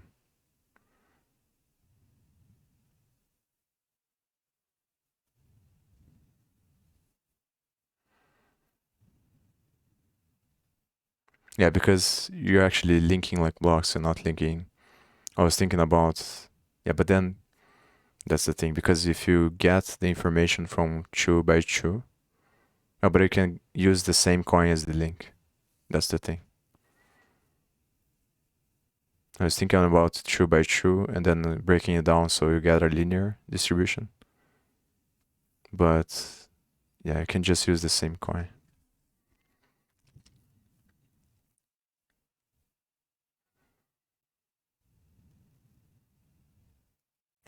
Hybrid CFMMs. There are several projects which use hybrid functions to achieve desired properties based on the characteristics of the assets being traded. Curve, aka stable swap, had the insight that if the underlying assets are relatively stable priced, choose the denominator stablecoins, then you could reduce the amount of slippage in the function. Uses a hybrid of a constant sum and constant product, and arrives at quite a complex function below. Constant sum and constant uses hybrids. I think I briefly read something about that. Where X is the reserves for each asset, N is the number of assets, D is an invariant that represents the value in the reserve, A is the amplification coefficient, which is a tunable constant that provides an effect similar to leverage and influences the range of asset prices that will be profitable for liquidity providers. The higher the asset volatility, the higher A should be. This function should act as a constant sum when the portfolio is balanced and shifts towards a constant product as the portfolio becomes more imbalanced. Did I put? I always forget to put on the right thing. Acts as a constant sum when the portfolio is balanced and shifts towards a constant product as the portfolio becomes more imbalanced. In effect, the function looks like a zoomed in hyperbola. So Uniswap, constant price, stable swapper. So it's just a different variation of the exponential there. I think the interesting thing is that markets probably fluctuate. It's a frequency of fluctuation between these curves, and then each decentralized exchange is capturing one state of this frequency. And that's what's happening. And arbitrages are the distance between them. So you have the actual wave and they have each product, which is a capture of the state of the overall thing. And depending on where the movement of this wave is, the arbitrageurs are the things that balance all the different markets in relationship to that, or stabilize. And that's probably why there will always be opportunities, but maybe not for everyone, because it's gonna follow the Pareto distribution, where just small parts of people make all the money, and these people are probably the ones that are gonna. So I think the challenge here is how to maximize that distance, the speed at which you capture that difference in states, and how complex is the analysis you're capable of doing to figure out what are the parts of the curve that are still not synchronized. That's the thing. Shell protocol has similar goals but takes a different approach. It's like Curve in that the slippage is optimized for stablecoins. It's like Balancer in that pool tokens are a weighted basket of assets. But it differs from both in that it uses a variety of tunable parameters. It uses the following functions. So this one, where UX could be interpreted as a utility function comprised of a gain function, GX and a loss function, FX. Okay, so gain and loss. And X is the reserves of each asset. In effect, this acts as a constant sum when the pool is balanced but progressively introduces more slippage as the pool deviates past a specific threshold for the weights of each asset. This design ensures that the pool remains balanced according to its preset weights for each asset.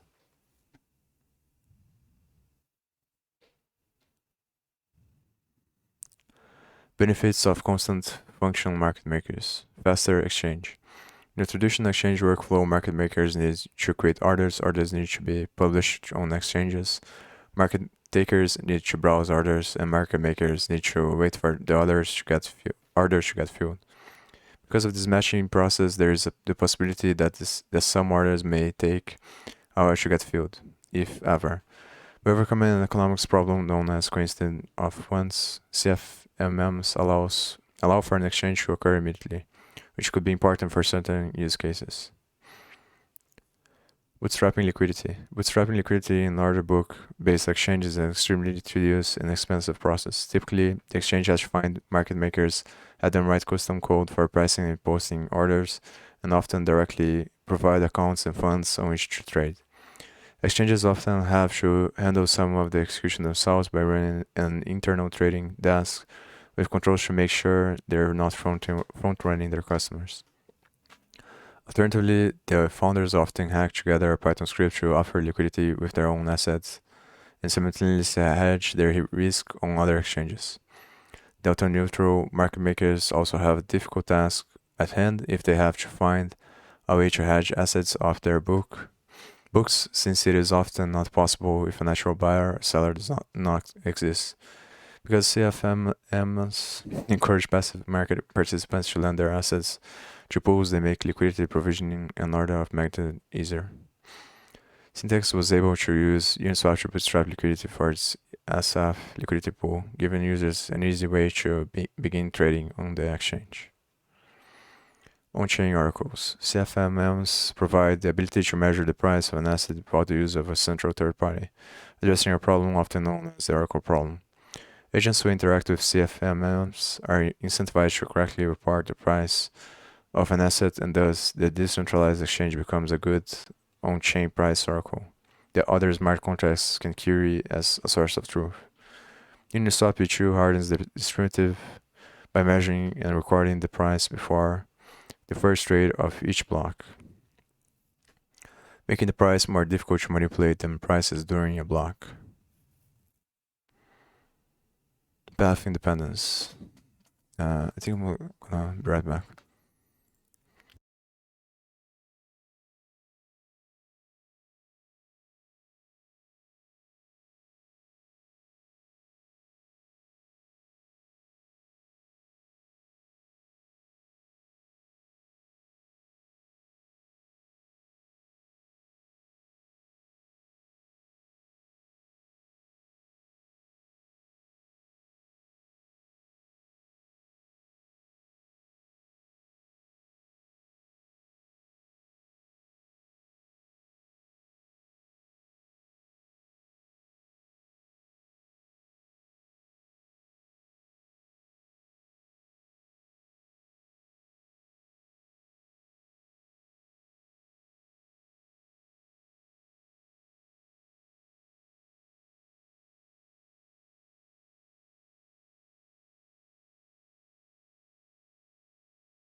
So the biggest question that I have is how to find the derivative of that function. I think that's the key point.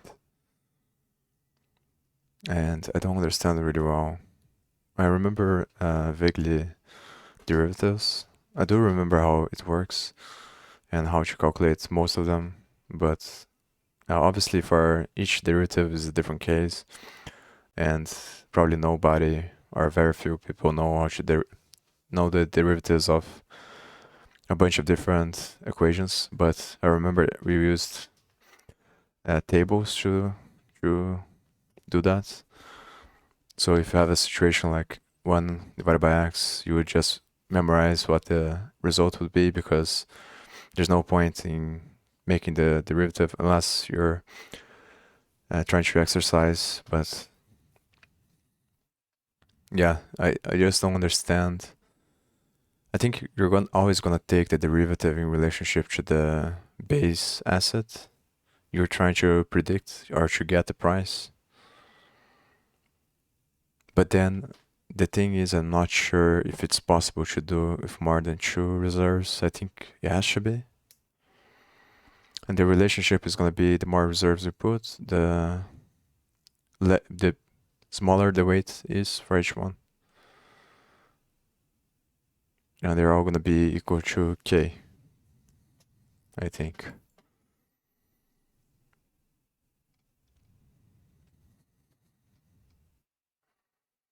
Yeah, they're equal to k.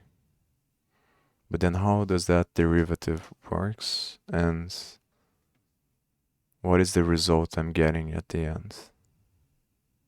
I think the result is the final price of the asset. So it can be constructed as simply if the derivative, but it has to be equal to 0. That's the thing.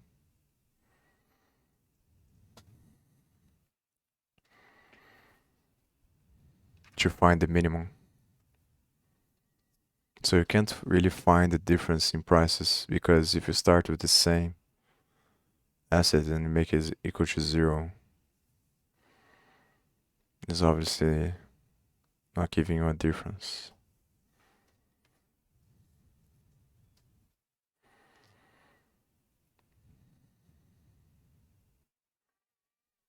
Yeah, but the derivative is in relationship to the distance. That's the thing, which is this formula doesn't capture.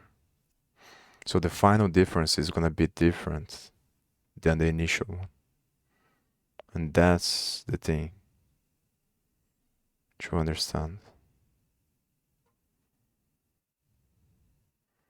Because although the derivative can be equal to 0, the distances might be different. And if the distances are different, that means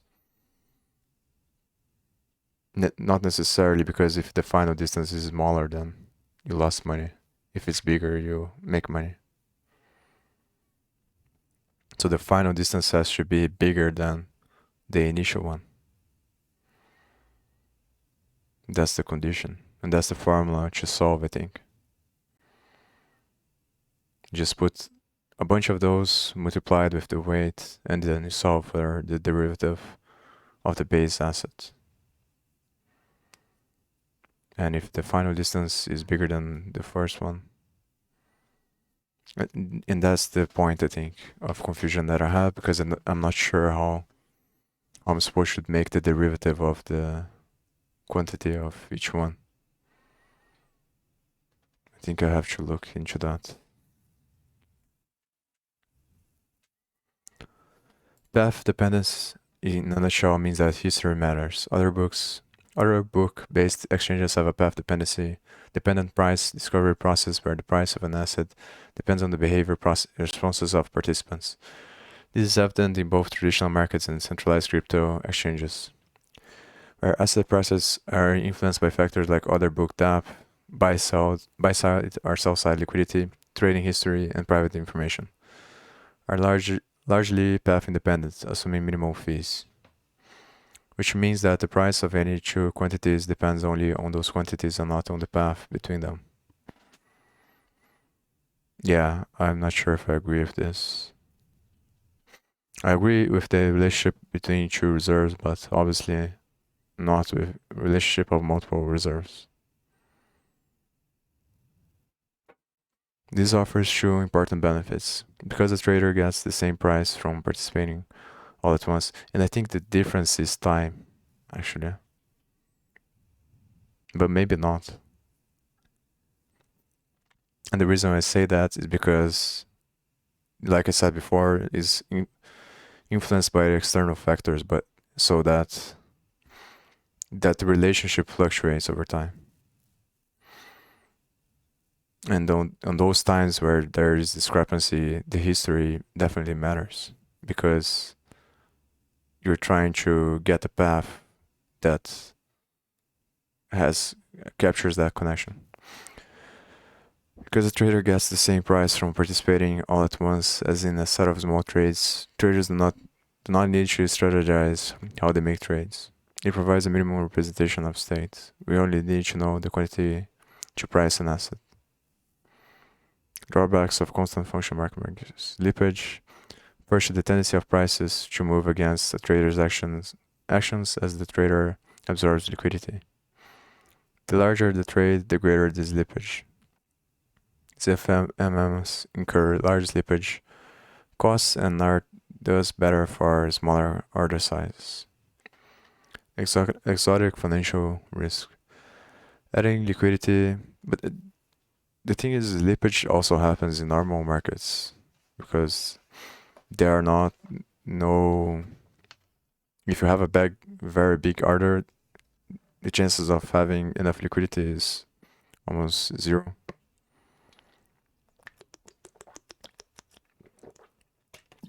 The only difference is that in decentralized markets, the slippage is programmatically made, and on the other ones, it follows the nature of the market.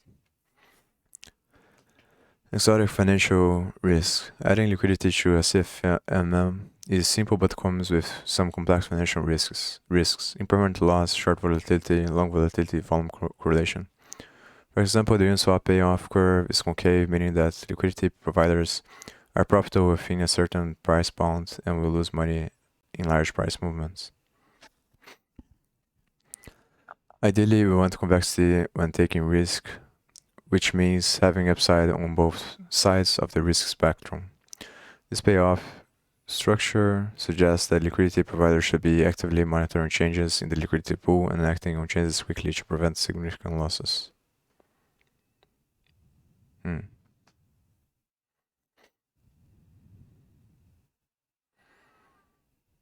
Yeah, but that's almost impossible to do because you have to predict before the fact, I think. Or it might mean that big orders generate a cascading effect of people withdrawing or adding liquidity based on that.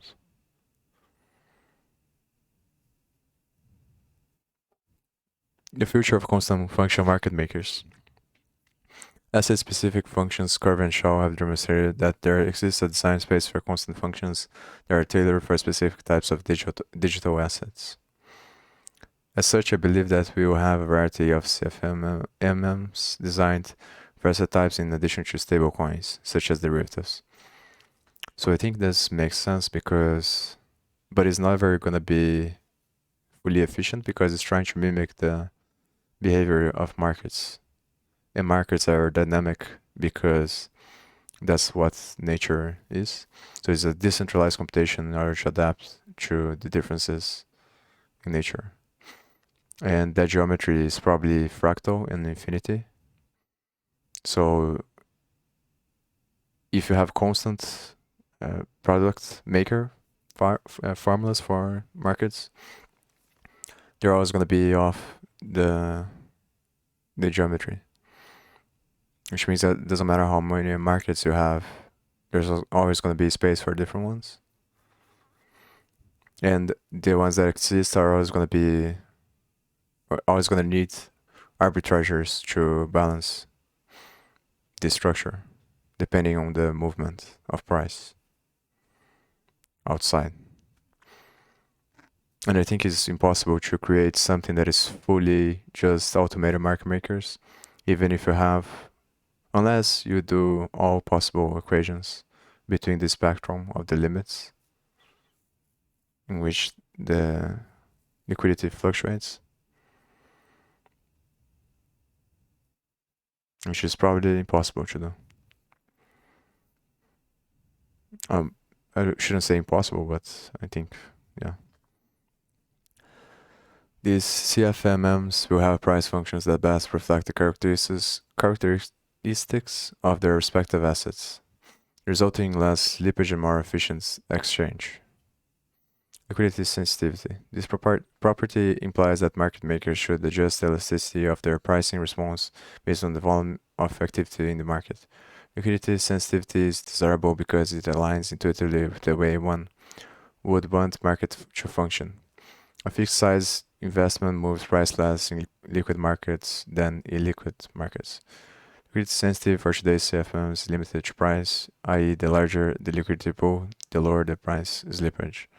But there are additional dimensions that could be dynamic. For example, a fixed liquidity provider fee is not liquidity sensitive because it is identical across different volumes. One alternative approach could be to increase the LP fees at lower levels of liquidity to incentivize LPs to deposit their assets. Another approach could be to have decreased LP fees at the market's initiation to encourage trading volume and increase the fees as the market matures. So this is similar to interest rates in politics, where if the economy is down, I believe, you have lower interest rates or something like that. But is that relationship, or the proportion of fees is in relationship to what's happening inflation or deflation wise? While a lower LP fee could increase volumes, it could also discourage the pool liquidity. An interesting area of research would be to analyze the profit maximizing fee that balance trades incentivization with liquidity incentivations. Additionally, liquidity provider fees could be based on other factors in addition to liquidity. A primary market's conclusion. Yeah, so this doesn't have the. It's probably going to be extremely hard to find as well. I have to think about how to find this formula.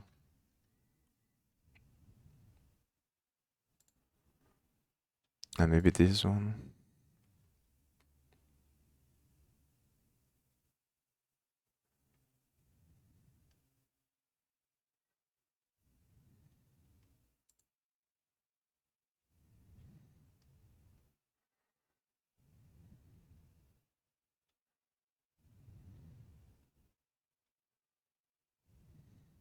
So one is designed to allow for swaps between assets that have the same price or are pegged to the same asset.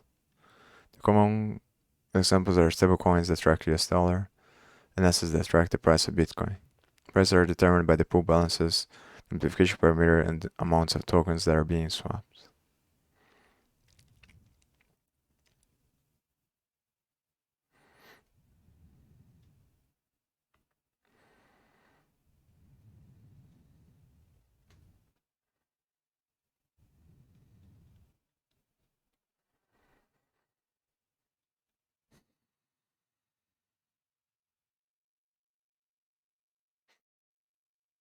And this is going to be very difficult.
I don't know, maybe I should be working in just getting. I think what I'm gonna do is actually I'm gonna work on getting the information, the data outside of the stream, and whenever I stream, I'm gonna try to figure out this formula. I think that's a good balance. That way, I get the best of both worlds. And then once I have the data, I can focus on this.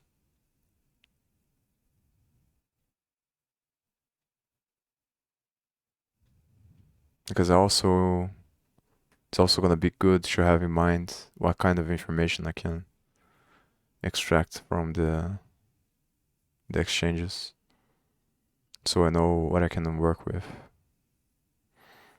I'm trying to come up with this equation, this function.